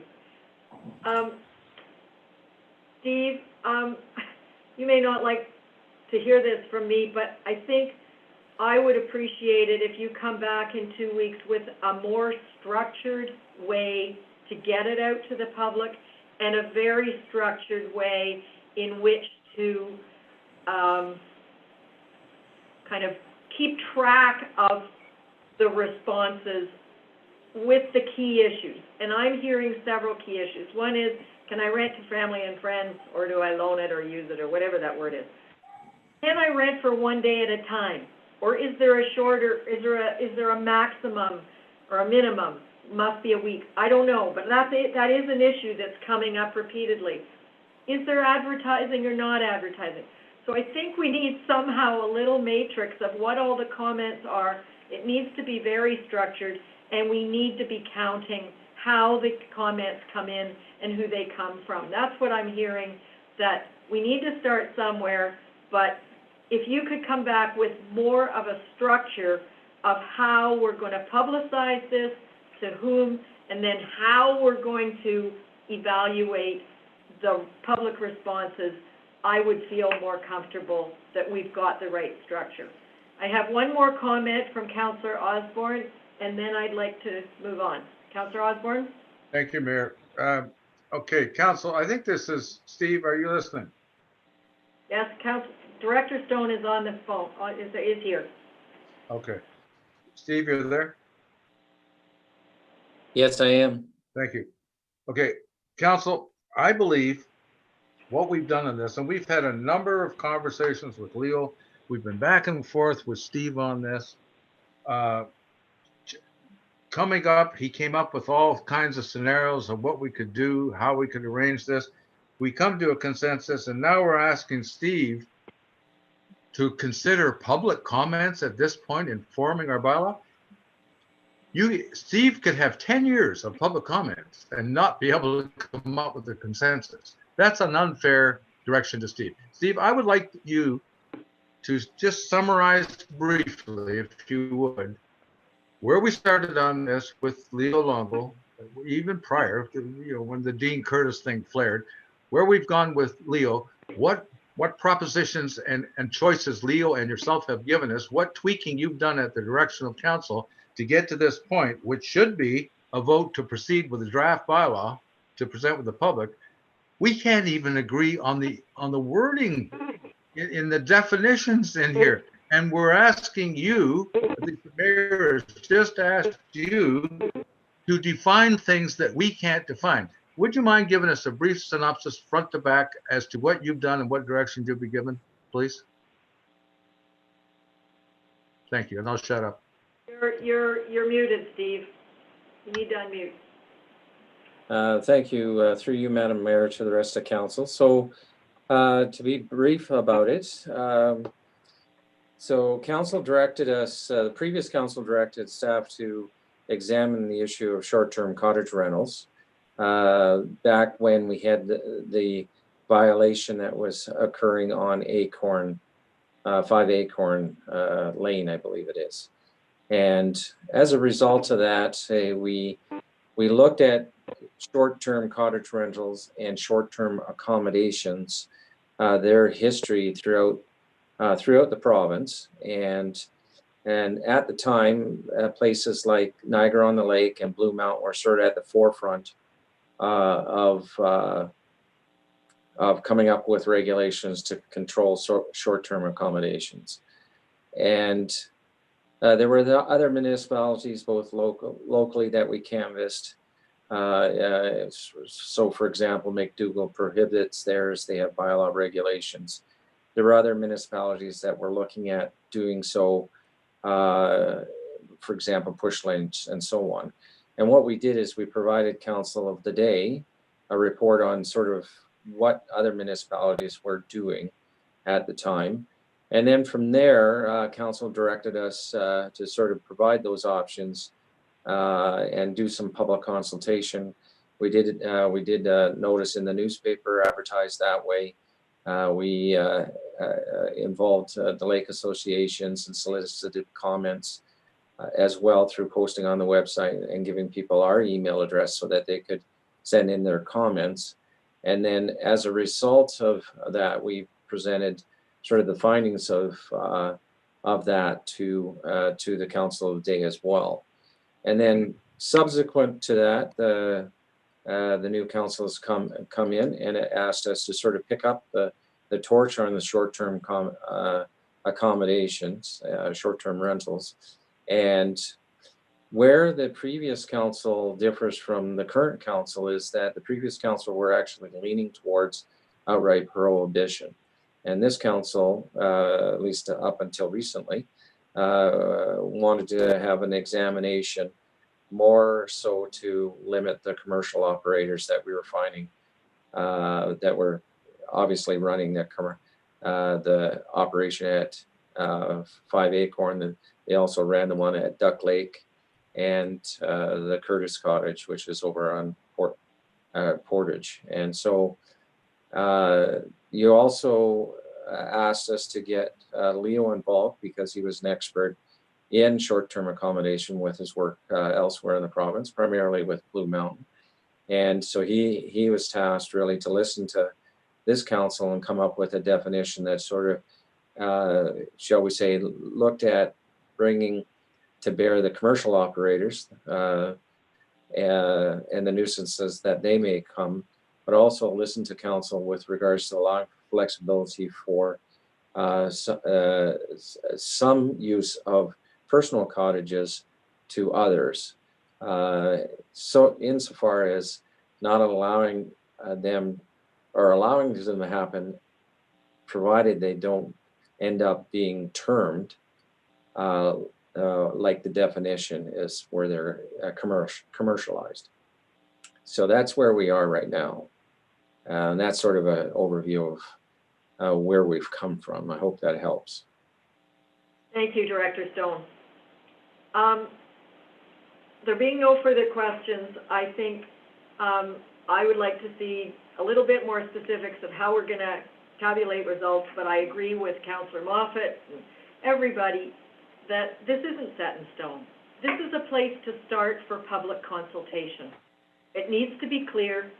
Maybe we need to put back some of the words from Leo, but let's hear what the public has to say, and let's keep track of their responses. And I don't see this council being unanimous now. We're not, and I don't even think we need to be now. I think we need to listen to our constituents, and that's what I would like us to do in a structured way. Okay, I'm going to move on to, Steve, do you have enough direction there?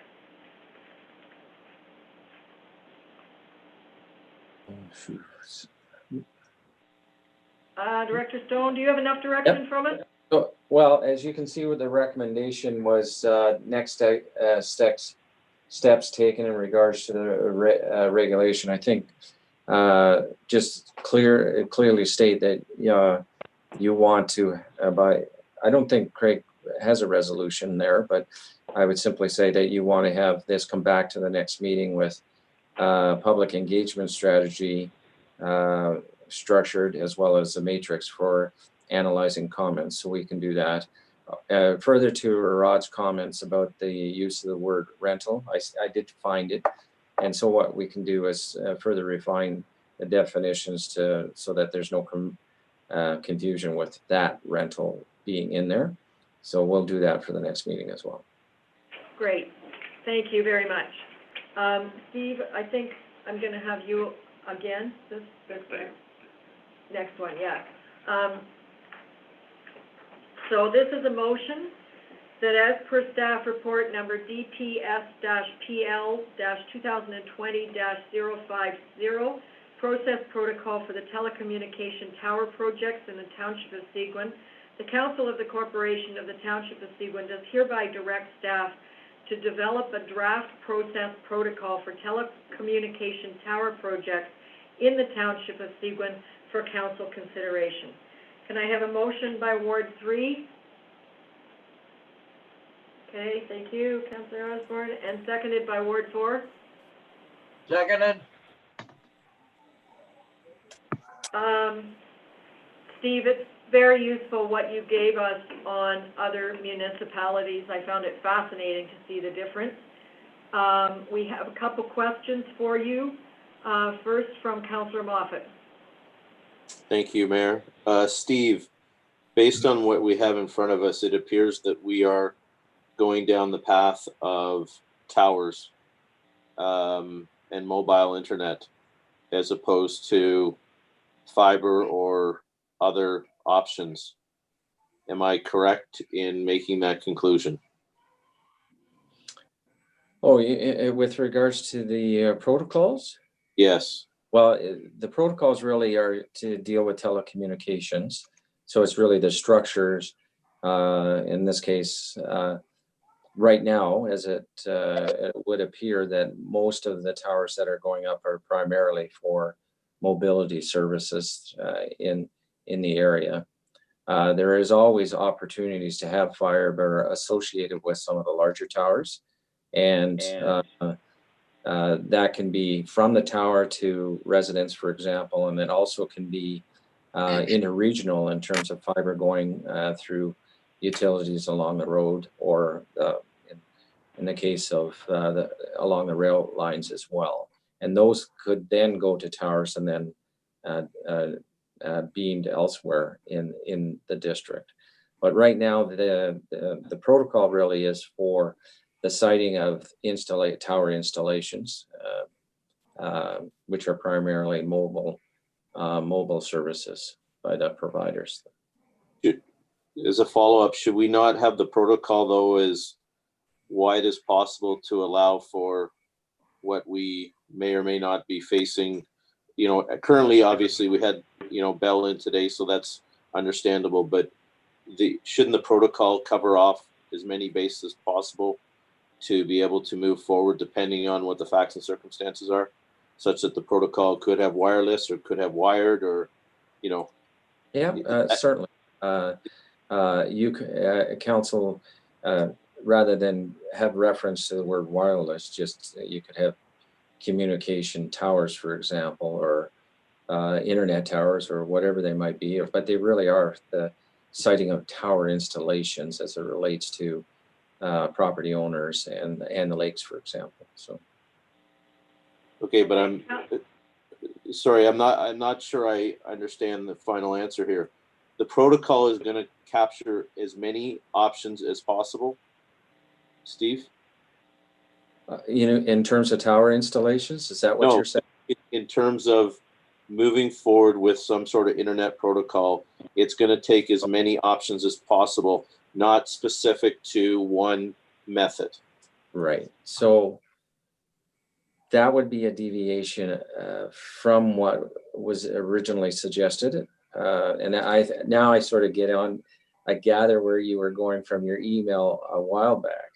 So most port protocols that you see are for tower installations. Right. The protocol that you're suggesting more holistically, everything that deals with the internet, whether it's fiber and so on and so forth, across roads or rail lines, or I haven't yet to see a protocol that far-reaching, but certainly if council wants to have a far-reaching protocol, it certainly would take a little bit more research on my part, but I'm sure we could, if council wants to go that direction, we can do our best to cover as many bases, so to speak, with regards to a protocol. So Mayor, then is it possible then maybe we're doing this in phases? Phase one of the protocol, or maybe we have a template similar to what we just talked about, the short-term rental, is that we have a wider plan and a focus on a particular need at the moment, and then continue to build that wider plan out. Is that an option here that we can, so that we don't center down one road that we find that, in 6 months' time or a year's time is gotten us into a rabbit hole? Yeah, I would agree that it needs to be kind of future-proof. I do have to point out that the bell tower at Stanley House is going to be connected to fiber, and it's going to be radio waves direct to homes. It has nothing to do with mobility service on the Stanley House ones. They did talk about mobility on Clear Lake and Humphrey, but the Stanley House one is radio wave direct to home. So I'd like to see us, Steve, I think if you look at the Caledon model that you included, it is more future-proof and includes many types of telecommunication methods, including fiber on towers, fiber in the ground, and I'd like it to cover submarine fiber, because we know there's a proposal coming on that. So let's broaden it as best we can. I don't really think we're in a rush, Councillor Moffat, to get the tower one done, because we've got basic parameters, but I agree with you. I'd like to see something that's kind of future-proof, because we don't know where telecommunication is going. Councillor Osborne, you have a comment. Just a correction, Madam Mayor, in speaking to Matt, all 3 sites are for both internet and mobile, not just data at Stanley House. Cell phones. I agree. But the big advantage on Stanley House is the radio wave. Yeah, but all 3 sites will accommodate both. Secondly, I don't know why we're delving into a tower protocol in Seguin Township here. I mean, we'd have to send Steve on a course to Industry Canada, I think, for a week or so to get him up to speed on how all this works. And I'm thinking, why are we going into weeds like this at this point? Does this make work? Because we've got private sector, but we can't even handle private sector wanting to put towers up because somebody's afraid their kid's going to get radiated at school. And Steve's going to come up with this Seguin-wide tower protocol. Come on, this is a big ask. I think we're biting off way more than we can chew here, unless we're prepared, like I say, to send Steve down to Industry Canada for a week or 2. Thank you. Thank you. Councillor Moffat. Sorry, just as a follow-up then, would we better serve then to find out what the internet ability is across the country to have that data? Sorry, would we better served if we could gather the internet data across the township in terms of good internet, bad internet, and everything else, and present that to potential service providers so that they can go out and, put up something in order to better accommodate our residents? Would that be money or use resources better spent? I'll answer that a little bit. If you recall, on the last meeting, I circulated a summary of rural broadband regional strategy that Bert Reeve-Liverance and I have coordinated with the SMART people and the Parry Sound Muskoka Community Network. We've had some more meetings, and I will send out some more documents once they are allowed to be public. But we have, in West Parry Sound, incredible depth of data. We know the coverage by house, by business, by road, by tunnel. We know everything. And so now the trick is to try and get the ISPs, both the big ones and the little ones, to sit down and maybe mark a strategy. So I will circulate some of the consultation documents that are going back and forth, but I think the two should happen in tandem. I do believe we need a telecommunications protocol. I hope Steve will borrow a lot of it from Industry Canada and Health Canada and everywhere else. There's lots of stuff out there, but in terms of time and money, there's a group of us, and you, I will copy council and all councils and all mayors. There's a group of us hoping to chase the money right away, federally, because I don't think we'll ever, well, I don't mean ever, but in the short term, it's unlikely we'll be able to get wireless to the entire township. And that's part of why I'm supportive of Bell. Bell's here with some money, some towers, and some solutions for some of our people. And our people are crying for better broadband. So I think the two can happen in tandem, and as soon as I'm allowed to release the consultation document, it'll be in the next package.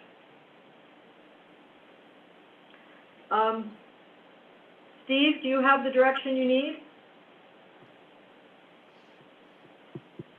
Not sure if I guess the again, going to the recommendation was to develop our own Seguin internet protocol. I'm not sure if that ultimately if that's what council wants, or so. We have a motion on the table, so I guess I will ask for a vote in that. That's certainly my preference to work, but don't hesitate to borrow from other communities and Industry Canada. So we have a motion on the floor to develop a, I think telecommunication protocol is the best word, and it should be as future-proof as we can. So all in favor of staff working on that and coming back to council?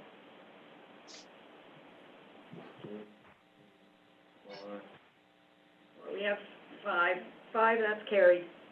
Thank you, Steve, for the investigation you've done so far. You're welcome. And I'm not sure we're on 7E. This is the update on the 518 demolition. Steve, is this you or is this Don Hood? Or is it Steve? Okay, Steve, could you update on the status of that? Sure. I believe this is Councillor Collins who requested this, and so I've attended the site now on a couple of occasions. Mark's been out as well. We also have made direct contact with the property owner, the lady, and she has indicated she's been working with her insurance company, which hasn't been as smooth as she would like.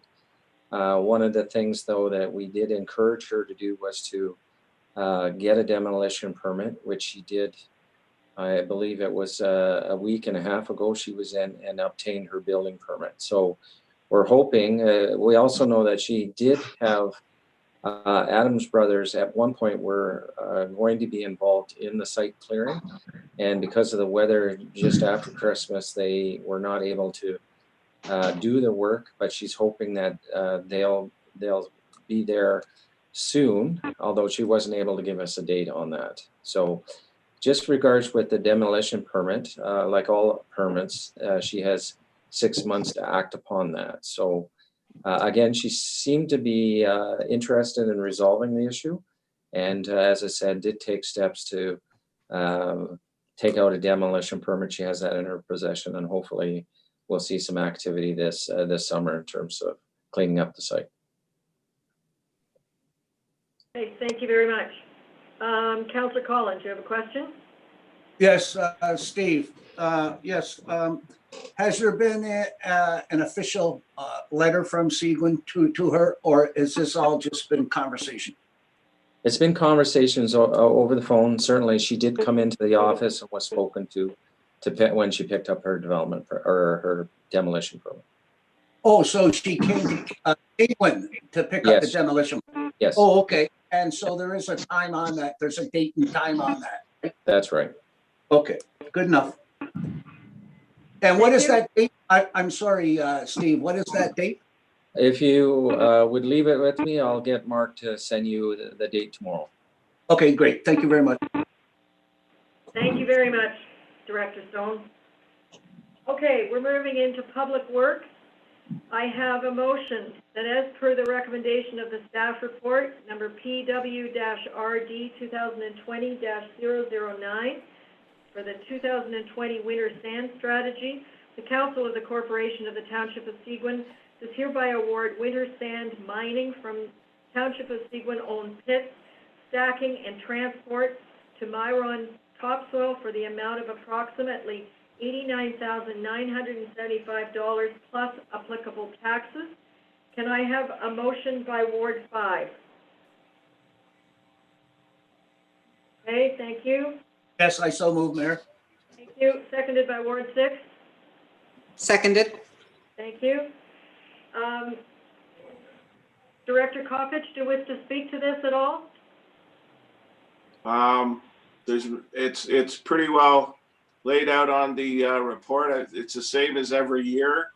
The winter sand still remains to be in good quality and supply. And Miron has done this for many years in the township, and he does it for the MTO and other municipalities in the area because of this specific equipment that he has to add salt in a ratio manner directly into the sand when stacking it. So he provides a good service, and we have sand, and unfortunately we need sand. So that's. Councillor Moffat, you have a question? Yes, thank you, Mayor. Given the recent economic developments, Peter, where there's probably people looking for more business, is there a competitor or someone that we would have looked at in the past that would be maybe interested in doing this if they've got the capacity and due to the fact that they may be short on revenue in other areas? We've gone to a number of local persons in the past few years, and nobody has been prepared to build the equipment necessary to do this. So it's equipment related. It's being able to apply a percentage of salt to a specified volume of material as it goes up the conveyor.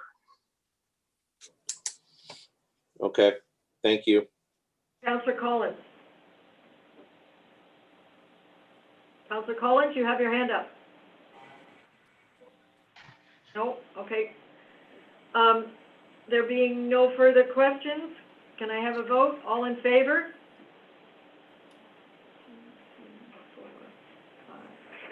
Thank you, that's carried. And I have a motion that as per the recommendation of staff report number PW-RD 2020-010, line painting contract extension, the Council of the Corporation of the Township of Seguin does hereby approve the extension of line painting contract number 2019-005 to provincial line markings for approximately $31,414.28 plus taxes. Could I have a motion by Ward 1? I so move. Seconded by Ward 2? I'll second that. Okay. All in favor?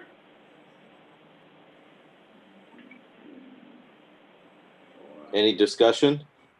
No, I don't see any hands up. 5. Okay, it's carried. Thank you. Thank you, Director. And I have a motion that, as per the recommendation of staff report number PW-RD 2020-011, surface treated and slurry seal contract extension, the Council of the Corporation of the Township of Seguin does hereby approve the extension of double high float and slurry seal contract number 2019-006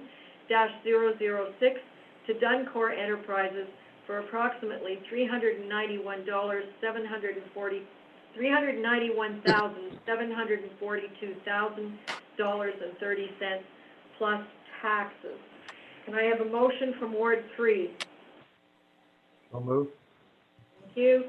And seconded by Ward 4. Yep, second it. Is there discussion? Councillor Moffat. Thank you, Mayor. Peter, what needs to happen to complete the surface treatment on Turtle Lake Road before this goes in? Gravel application.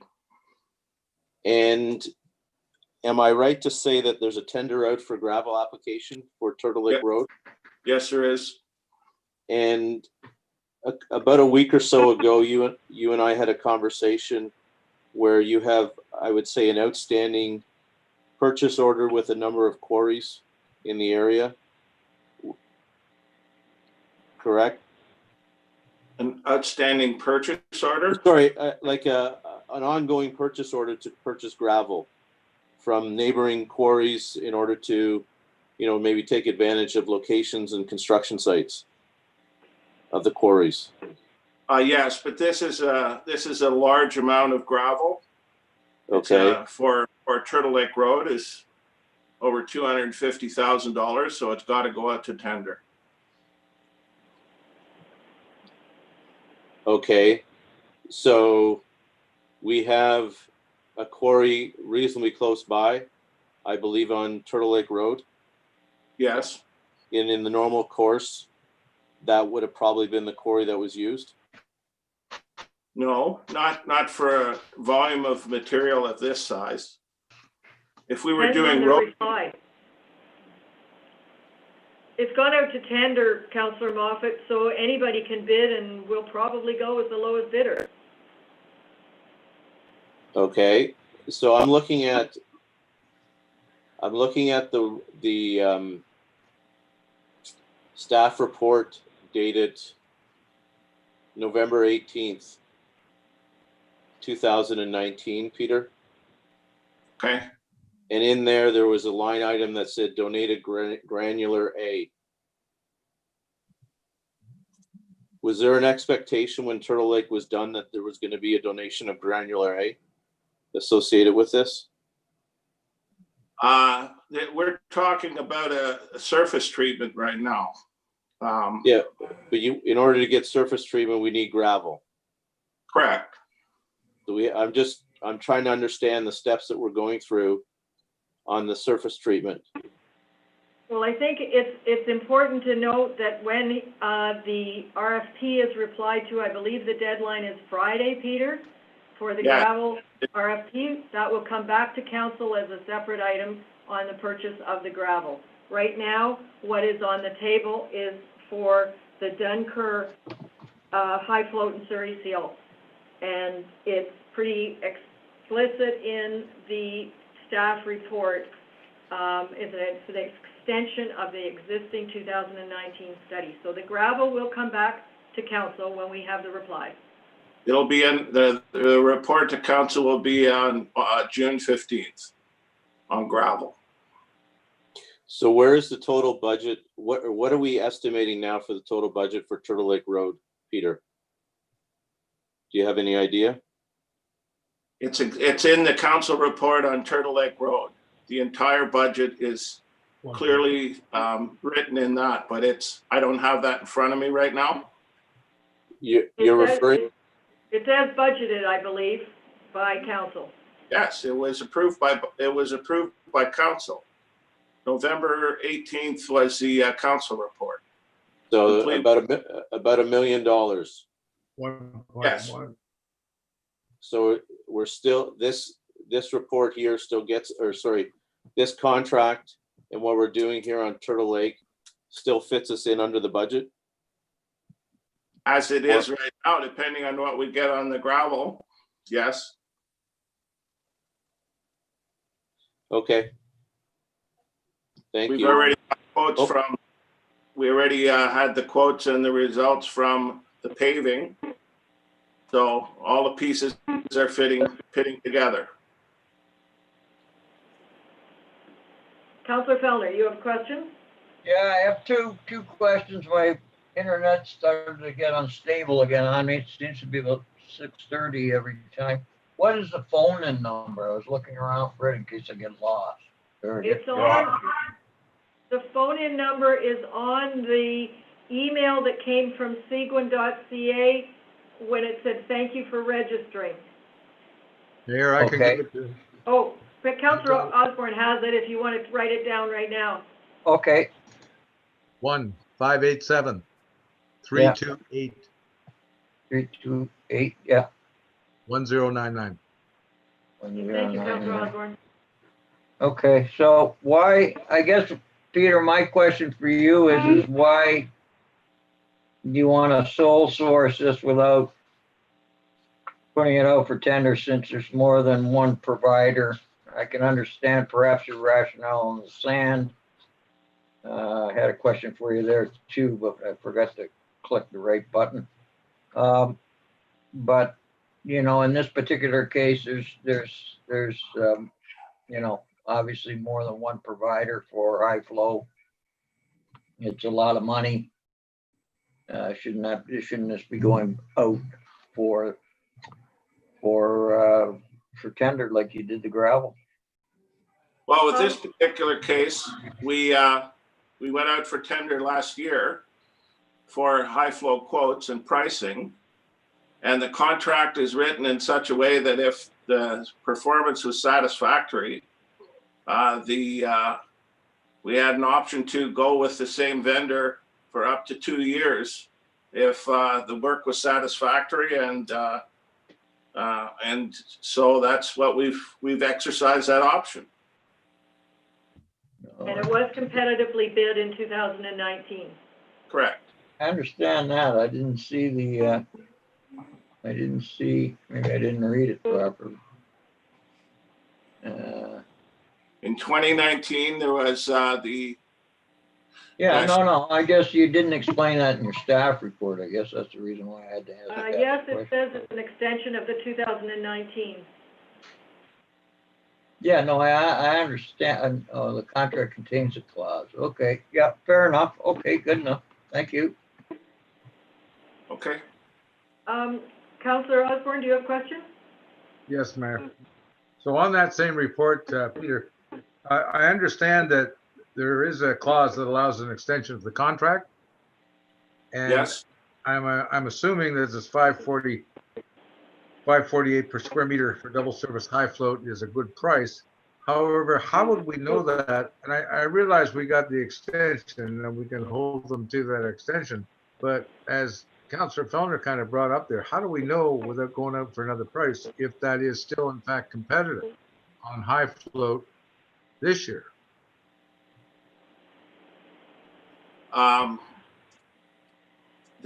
The price, we took the pricing from last year. We competitively went out.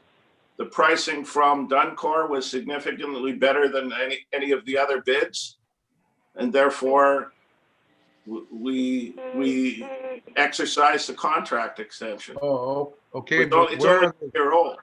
Okay, but where are those bids from this year against that extension price? That's what I'm getting at. I think that Terry was kind of getting at that too. We had a good price and we had the contract, the clause to extend, but yeah, did we fact check that price this year before recommending this award to make sure that it's still a good deal? That's the question. No, we did not. And I just wonder why, because, you know, maybe given the economy, maybe there is a competitive price out there this year that wasn't there last year. I don't know. I do think I'm no expert on this. I just want to make sure we're following the right procedure. We are following procedure. Again, we have used, Duncor has won all of our high float bidding for approximately, probably 7 or 8 years, consistently through tenders. And they've become competitive in the fact that they've put a quarry in next door on Clear Lake. And the quality that they perform and the service they provide has been very good. So within the confines of the contract extension and the contract, they've met the criteria for us to extend it. All right, I guess that answers my question. Thank you. But how, you know, at some point down the road, we got to keep checking prices, right? We will, yes. I mean, it may be good and it may be cheap today, but who knows what happens in 22? Thanks. Correct. That's why the extension of the contract is only allowed for a maximum of 3 years. It forces you to go back. Thanks, Peter. Thank you. This is a place where I think we have to empower our Director of Public Works to make the best decision. Councillor Collins, do you have a comment?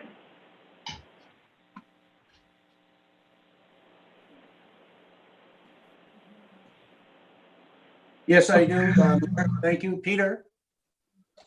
I'm sure that the prices of this year with Duncor at $5.48 is that the same price as we recorded back in 2019? Yes, it is. So it's the same price, and we're just carrying the contract through, correct? That's correct. Yes, Okay. They haven't asked for an increase. Oh, okay, great. Okay, thank you, Peter.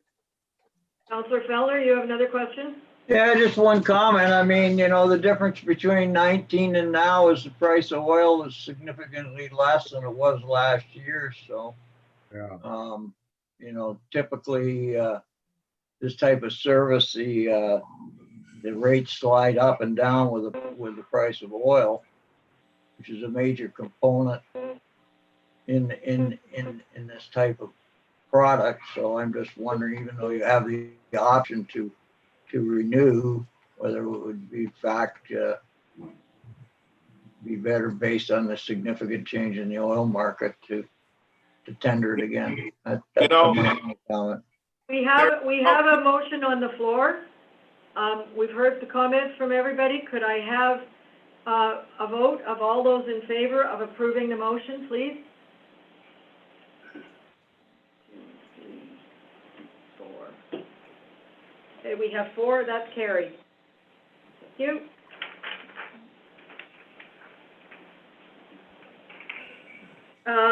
Dominique, I have a motion that the Council of the Corporation of the Township of Seguin does hereby adopt the Seguin Township Multi-Year Accessibility Plan 2020 to 2025 attached as Schedule A to this resolution.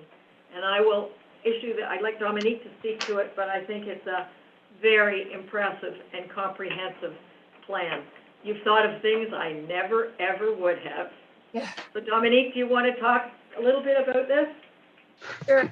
So this is the updated multi-year accessibility plan. That is part of the legislation under the AODA, which is the Accessibility for Ontarians with Disabilities Act. So one of the regulations is the multi-year plan, which kind of states what we've done in the past. I hope that's not me. Oh, I don't think so. What we've done in the past to comply with the regulations of Ontario and what we plan to do in the future. So it's a bit of a roadmap, but it also describes, you know, what type of disabilities we're talking about, because some of them are not something you can see. So there's a lot of things, like you say, we don't think about. So, you know, when it comes to buildings, there's, you know, you think of the door that opens with a button, but there's much more behind that. So there's a lot more we can do, and we'll keep getting there. But right now we are complying with the current legislation, and this sort of states it all in one place. I omitted to have a motion for this. Could I, and then we'll go on to discussion in a moment. Sorry, I jumped the gun. Could I have a motion by Ward 4?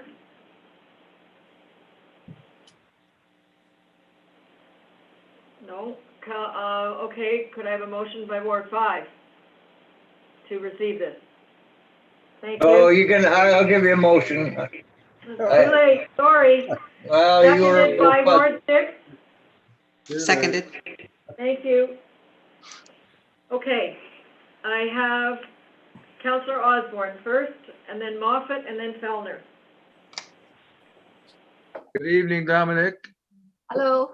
Are we 100% accessible everywhere in all of our facilities throughout the township? We are 100% accessible to the current regulations. There's a lot more we could do, but we would be above and beyond what we need to be. If I'm riding a wheelchair right now, can I get into every one of our buildings everywhere in the township? Yes, you can. Thank you very much. Okay, Councillor Moffat. Just to follow up on that, I guess, Dominique, is we've got this document. It gives us sort of a snapshot of where we're at. Where do we go from here in terms of additional work that we need to do and potential budget implications of that work, or something that we'd be looking at, whether it's 2021 or 2, 3, 4, 5, or what would that be? Right. Just ballpark, no specifics, but is that the next part of this, or what? Thank you. Partly, yes. I mean, if we're looking at doing a major renovation to one of our buildings, then we would certainly take a look at a lot of the other accessibility elements that we could include at the same time. And also, you know, not just buildings, but if we were to put in another nature trail somewhere, or a public space, an outdoor space, that's when you have to comply to all the regulations. So we have a nature trail currently, was built before the regulations were put in place, so we're allowed to continue with how it is. If we're to build a new one, it's got to be different.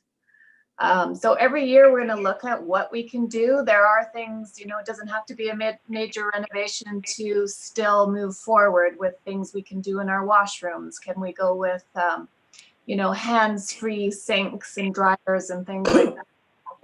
Here we can look into that, but of course it's a budget item as well, so it would certainly come to council. So we have Steenhoff coming in to do a building assessment. Do they cover this as part of that analysis, or to give us some information or guidance to be able to know where we may not necessarily have a deficiency, but we have an opportunity to move the building forward? Right. So I am actually meeting with Steenhoff in a couple of weeks, because they will be starting those assessments, and I'm going to have that conversation with them at that time.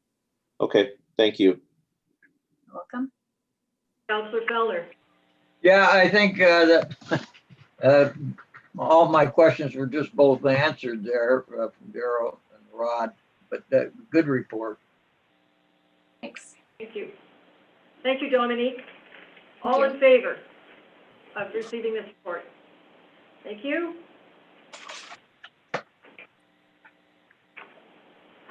Okay, this is another one that Dominique will speak to, that the Council of the Corporation of the Township of Seguin does hereby approve $5,500 to be allocated from the Water Quality Septic Reinspection Operating Budget to the 2020 Benthic Monitoring Program budget to allow Georgian Bay Biosphere Reserve to coordinate and operate the 2020 Benthic Monitoring Program without the assistance of Seguin water quality students.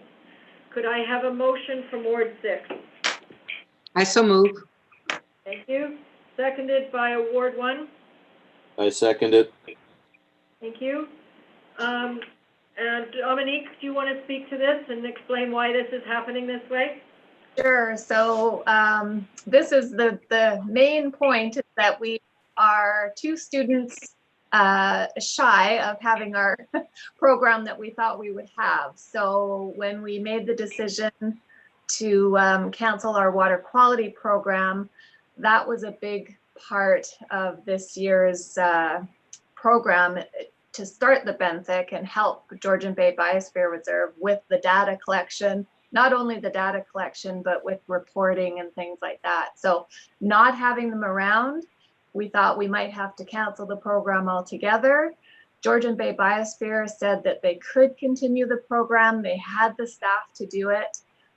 We talked a lot about it, and it is important to start getting that data now because it does take at least 3 to 5 years to see trends happening. So I really think it's important to move forward with it. And then next year, hopefully, we'll have that public participation piece.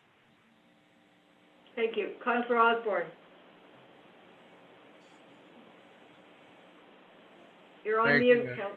Thank you. So Dominic, how much are we saving by not hiring students this year that we had originally intended to hire? I'd have to ask Michelle exactly. I don't have the numbers right in front of me, unfortunately. Sorry. Ballpark? How many, was it 2 students? It was 2 students, yeah. Yeah. We had 2 students for the septic reinspection and 2 students for the water quality, and they've all not been hired for the summer. So it's around, I want to say around $53,000 that we're saving in wages. Okay, so we can afford to pay the Georgian Bay Biosphere the $5,500 to do it for us. It's actually, there was money already in the budget, so it would just be using part of the budget that was already there. It's not adding extra money. Thank you. And all those details will come forward on the 15th when we do the COVID assessment. Good. So, all in favor? Thank you. Thank you. Okay, oh, I'm sorry. The update on the washroom. Oh, right. We have item 7C, which is a verbal update on the Rosso washroom. Dominique, again, can you tell us the status? Yes, so as most of you know, it's there. It's in place. It got delivered on May 12th, I believe. Because it's also an accessible unit, so we are required to build a ramp and an actual 5x5 landing pad in front of the door for a wheelchair to be able to turn around. So that is happening this week. Our staff is building that. But unfortunately, I cannot give you a date as to when it will be open because currently all our public washrooms remain closed in our public parks and public spaces. So that is up in the air. We have been preparing all our seasonal buildings in case we get the green light to go ahead. But currently, I just don't know when that's going to be. So it's ready to go. Adams Brothers is going to be bringing us the water, emptying it we'll start off as a 2-week schedule, but we'll just see how it goes. But everything's ready to go. We just are waiting for that word. And that word will come to us from the province and public health. That's right. Councillor Osborne, you have a question? Yes, Mayor. Did you not put out an email recently about other townships opening washrooms? Am I incorrect on that? I haven't put anything out on that. We are waiting for direction from public health and the province. Oh, okay. It was something else that was being opened in some other townships, I guess. I believe that might have been the beaches that opened. Oh, it was beaches. Yeah. Okay. I'm sorry. So when this washroom does open, kind of unrelated, but it's in your bailiwick, Dominic. Whatever happened to the drinking fountains for bicyclists in Rosso around the same time as the public drinking water at Humphrey yard? Whatever happened to the drinking fountains? Yeah, they were installed last year and used last summer, but Where are they? They're stored. We actually take them off for the winter season. They're down at the washrooms in the park.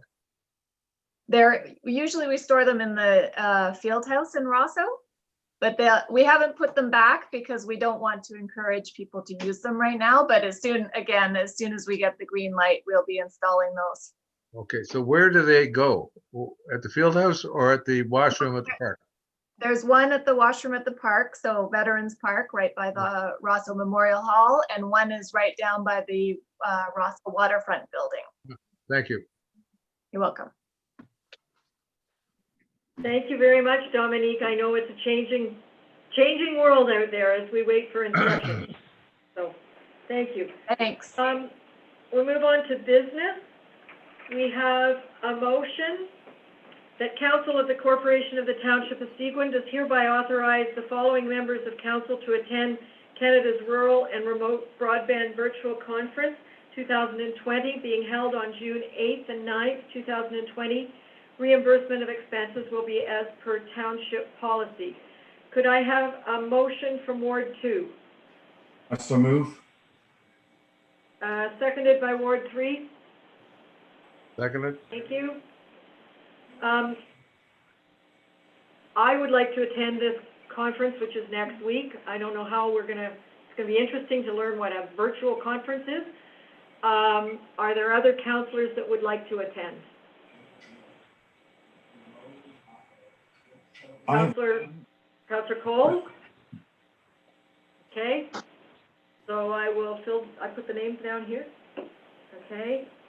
Just question, Mayor. Councillor Fellner, yeah, I'm sorry. Sorry, I didn't see your hand. No, I didn't have, I keep pushing the wrong button. What is the CRRBO? Yeah. It's the initials of Canada's Rural and Remote Broadband Virtual Conference. Written out in full there. Did you know about these? Like, are they North Bay? Yes, I attended one in November in North Bay, and there's another one coming up in October that I believe Councillor Osborne and I are registered for at Deerhurst. Oh, that's the same people that are running the one in Deerhurst?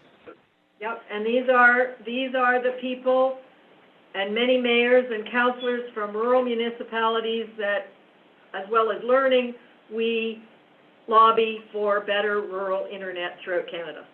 I see, okay. So it's a collective group. Okay, thank you. So I have Mayor McDermott and Councillor Cole. Can I have a vote? All in favor of us attending next week? 1, 2, 3, 4. Thank you, that's carried. Question? Pardon? Question? I have my hand up. Oh, I'm sorry, Councillor Osborne. Who is Wahova? Are they just the event planners or what? Like, is this I think connected? the CRRBC is the name of the conference. Yes, but who is this affiliated with? Any government agency? Like No. any provincial or municipal government agency or association? So these guys are just like, they're out of North Bay all the time? That's their head office? I don't know that they're out of North Bay. Well, it says CRRB Center, Kentwood Hills Yeah, they do Drive. have a North Bay address, yeah, but that's just the address for this meeting. But who, like, what, is there any background to this group? Like, how were they formed? Are they? Well, the one I went to, you received a summary of the one I went to in November, and it was coordinated mainly by mayors from across Canada, rural mayors. There were several consultants. Subsidies and booths were there for many ISPs. Bell Canada, Cogeco, Vianet, they're all there. And the idea is to improve rural internet. No, I understand that. Is there any sponsors? There's no sponsors, no government involvement. Is it just basically self-funding and self-initiated by mayors? Is that it? I believe that this one, the virtual conference, is going to be self-funding because I don't think I see any sponsors here when they had booths. I see Amadeo at greenhexagon.ca underneath. Yeah, he's one of the foremost consultants, and one of the organizers of the North Bay. He kicked it off. Okay, so this is consultant sponsored. Some consultant has brought these people together for 99 bucks a shot. Okay. I don't know whether he's making any money on it. I honestly don't know, and I think the Well, most that's why important. I asked the background. I don't know. We don't normally attend conferences that aren't some way substantiated or that we know something about. Anyway, Well, you can go back and read my summary of the North Bay Conference. It was spectacular. Just my curiosity coming out. Thank you. Okay, we move on to the letter from the Parry Sound High School. Michelle will tell you that we've already paid the money and it's in our budget. So do you want to just tell them the background? Yeah, this is just the annual commencement for Parry Sound High School, and Seguin Township provides $500, $250 for each Seguin male and the top Seguin male and Seguin female that are graduating. So this is just information really that they don't have a commencement date set. They probably won't have one, but they will follow up later and tell us who the prize winners were. And I have put the date that they did circulate on my calendar, so I guess the clerk needs to say we've set that date aside, but if an update is coming, let us know. I doubt there'll be a graduation ceremony. Okay, we have an addendum item here, which is 8C, to schedule a special meeting of council to receive the KPMG consulting study. And the clerk has pointed out that we actually kind of have 2.5 weeks between, I don't know why, but a little bit of a space between council meetings. So we're suggesting that we would schedule a special meeting of council the week of June 22nd. That's the week we do not have council. And should I put forward a date, or do you have a favorite date, Craig? I was just looking, there was one day I wasn't available. Well, and Oscar's not available the 22nd. The Monday the 22nd, okay, so that's out. Mayor, what item is that on the addendum? It's the addendum item 8C, 8C. I don't have an 8C in my addendum. In your addendum, you have under business 8. It's I tight. got June 1st addendum. I got items 5, 7, 7, 13, 13, and 13. That's it. No I 8C. don't think there's anything there. There's nothing there. It just says we need to schedule a special meeting of council. It's right here on item number 8. Oh, okay. Well, you referred to the addendum. It's not there. Okay. The addendum. Yes, that's what I'm looking at. The addendum. It's not there. There is no 8C.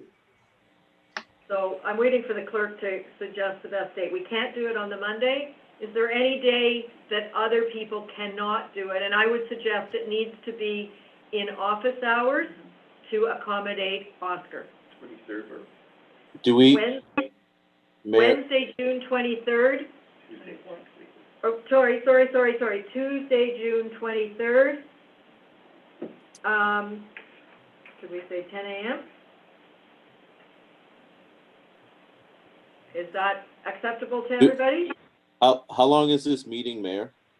Do we know? Yeah, it'll probably be around 2 hours. Oscar figured that it would be an hour's worth of presentation and an hour's worth of question and answer. Thank you. 2 p.m. on the 20. I said 10 a.m. on Tuesday, June 23rd. 10 a.m. Okay. You I'm know, we good. do have to double check with Oscar, but that'll be our suggestion. Okay? Cool, well, now I need okay, sorry. Okay, so I have a motion that the Council of the Corporation of the Township of Seguin does hereby direct staff to proceed with the scheduling of a special meeting of council for Tuesday, June 23rd, 2020 at 10 a.m. to receive KPMG's Municipal Service Delivery Review interim presentation. Can I have a motion from Ward 4? Move. And seconded by Ward 5? I second that. Thank you. All in favor? Thank you, that's carried.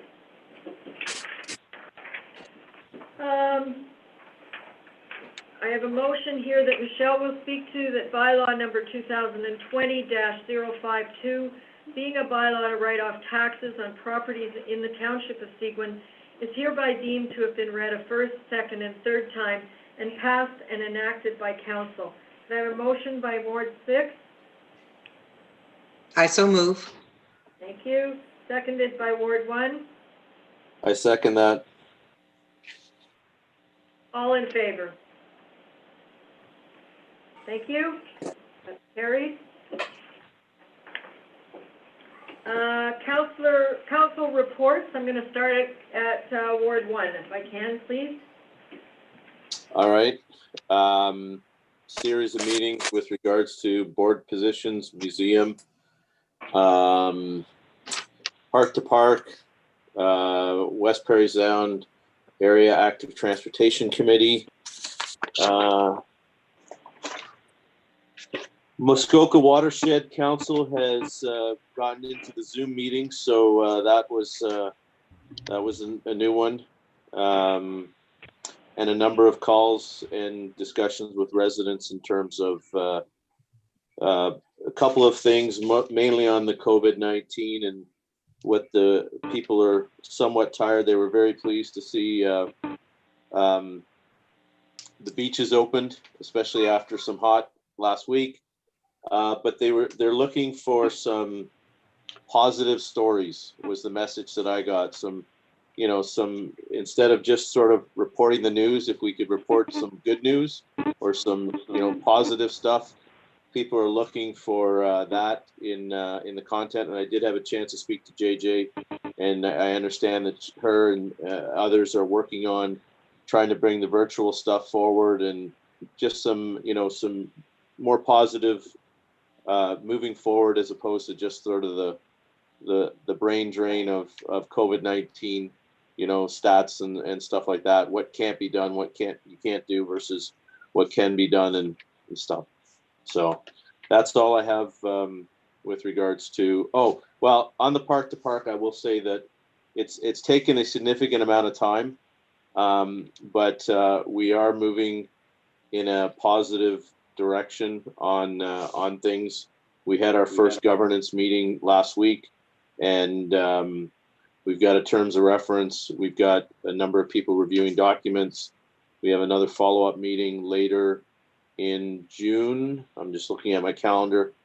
Middle of June to circle back. But finally, we've taken, I think, a small step forward with park to park after a lot of angst. So that's about it. Thank you. Councillor Coles, Ward 2. Yes, good news stories, Daryl. If you read the North Star recently, the story about Belvedere I'm getting feedback there. Good news story about Belvedere in the North Star, which is lots of compliments from the staff and from the families of residents in Belvedere and how they're being cared for. It's been COVID-free. We had a board meeting last week, and I guess the biggest issue is the life lease associated with it. Everything else seems to be fine, except, well, not fine, but the costs have gone up because of staffing issues, and the federal and provincial governments have forwarded additional monies to help out, so it's not coming on the back of the municipalities, which is good news as well. And the staff the frontline staff are getting an extra $4 an hour for COVID, just because of the extra stress that they're having to go through. And just prior to that, we had a finance meeting as part of the Belvedere program, which is in good shape. We had our auditors report on the year end, which was $1 million ahead of plan, which was very exciting. So that goes into the reserves, of course, and that's KPMG who does our audits as well. That was the only business I had. I was unable to attend a Chamber of Commerce meeting last week, but too many meetings in the same day. Anyway, that's it for now for me. Thanks. Thank you. Councillor Osborne? Thank you, Mayor. No meetings to report on, although you and I jointly received an email from a lady, concerned lady on Sandy Plains Road about speed.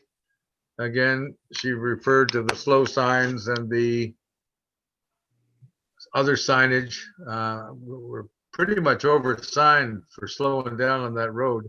The way I can see it, there's only two solutions. That's more OPP radar, intermittent radar checks on there, which costs us money.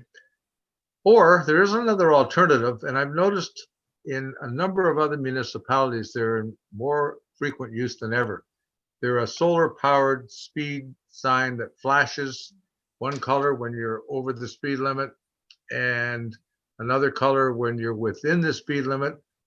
I thought I would talk to Peter Copish, get him to do some research on those because they're used heavily in Muskoka Lakes, and not only there, other municipalities, I've noticed them on roads where speed is an issue.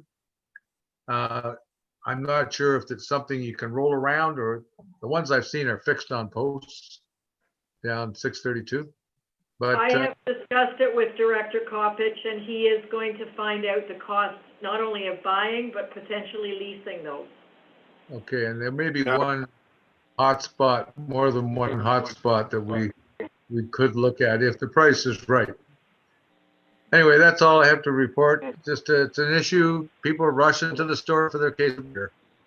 Yep. Thank you. Councillor Fellner. Yes, since we last met, am I coming through all right? Yes. Yep. Audio's okay? Okay. Yep. Since we last met, there was a library board meeting by Zoom. I was, my regrets, basically passed a bunch of documents that we've been working on quite some time. There's another strategic planning meeting, I believe, another week. I see the work is sort of got going on the museum roof, which is great. Other than that, few calls about still from people wondering whether they should come to their cottage or not. Primarily older people. There's some guidelines there for them to follow.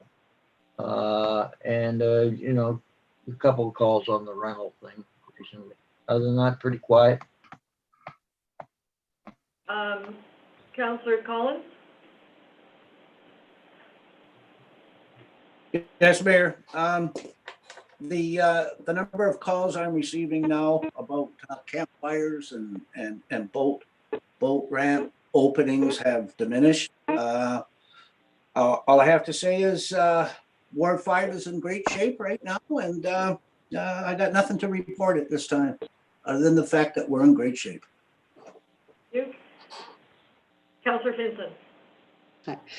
Most of my meetings have been canceled. I had a lot of phone calls about more than 5 people gathering, rentals, borrowers, whatever. I've had those, I've dealt with them. I've spoken to the OPP and Norm Miller's office on those items. I also spoke with Jess and Councillor Osborne, you'd be interested in this. I spoke with Jess at Mr. Miller's office. I'm dealing with the MTO, trying to get some traffic control on 632, 141, coming in and out of Rosso. It's a real problem. So those lights you were talking about, we can ask them because they're purchasing them, I believe, for the MTO roads, and they also keep data. So those lights not only go red, orange, and green, but they tell you how fast everybody's going, so they can work on that data later. So the MTO is thinking of purchasing them, so I can find out for you how much they cost when I speak with Jessie. She'll be calling you this week. So hopefully, I'm really hopeful. They're still working on it, and they're really busy because a lot of their people were not at work. So that's why it's a little pushed out, because we were supposed to deal with it at the beginning of May. Oh. There you are. Sorry, my battery's going to die. Anyway, and other than that, the Horticultural Society, we've been planting. My husband and I have been preparing for planting. We're going to plant put the plants in this weekend. So with the Horticultural Society. Other than that, I'm good. That's it. Councillor Vincent, I would ask you to link in back into Director Cottage on the MTO and those signs so that there's not a duplication of effort? I will. I'll talk to him tomorrow. Great. Since our last special meeting, I attended 2 more of the rural regional broadband meetings with the Smart Community and the Parry Sound Muskoka, and I will give you a copy of the consultation document that the Conservative Broadband Caucus asked this group to give them. That'll be in your next council package. And lots of calls from constituents on broadband and trying to work from home and kids trying to go to school from home up here. And I want to thank staff specifically for the working through the last couple of weeks. They've put their nose to the grindstone and they're working at building team. COVID remains an uncertainty. Who can come, who can't. I was really pleased to see the building folks on their own extend their hours because this is their busy season and it speaks to customer service initiatives. So thank you to staff. I think we need to accept the correspondence and then go into close, right? I have a motion that the Council of the Corporation of the Township of Seguin does hereby receive the correspondence as presented on the agenda and the addendum for June 1st, 2020 meeting of Council. Could I have a motion by Ward 1? Thank you. I move. Seconded by Ward 2. I'll second that. Thank you. All in favor? Thank you. Carried. And now we will move a motion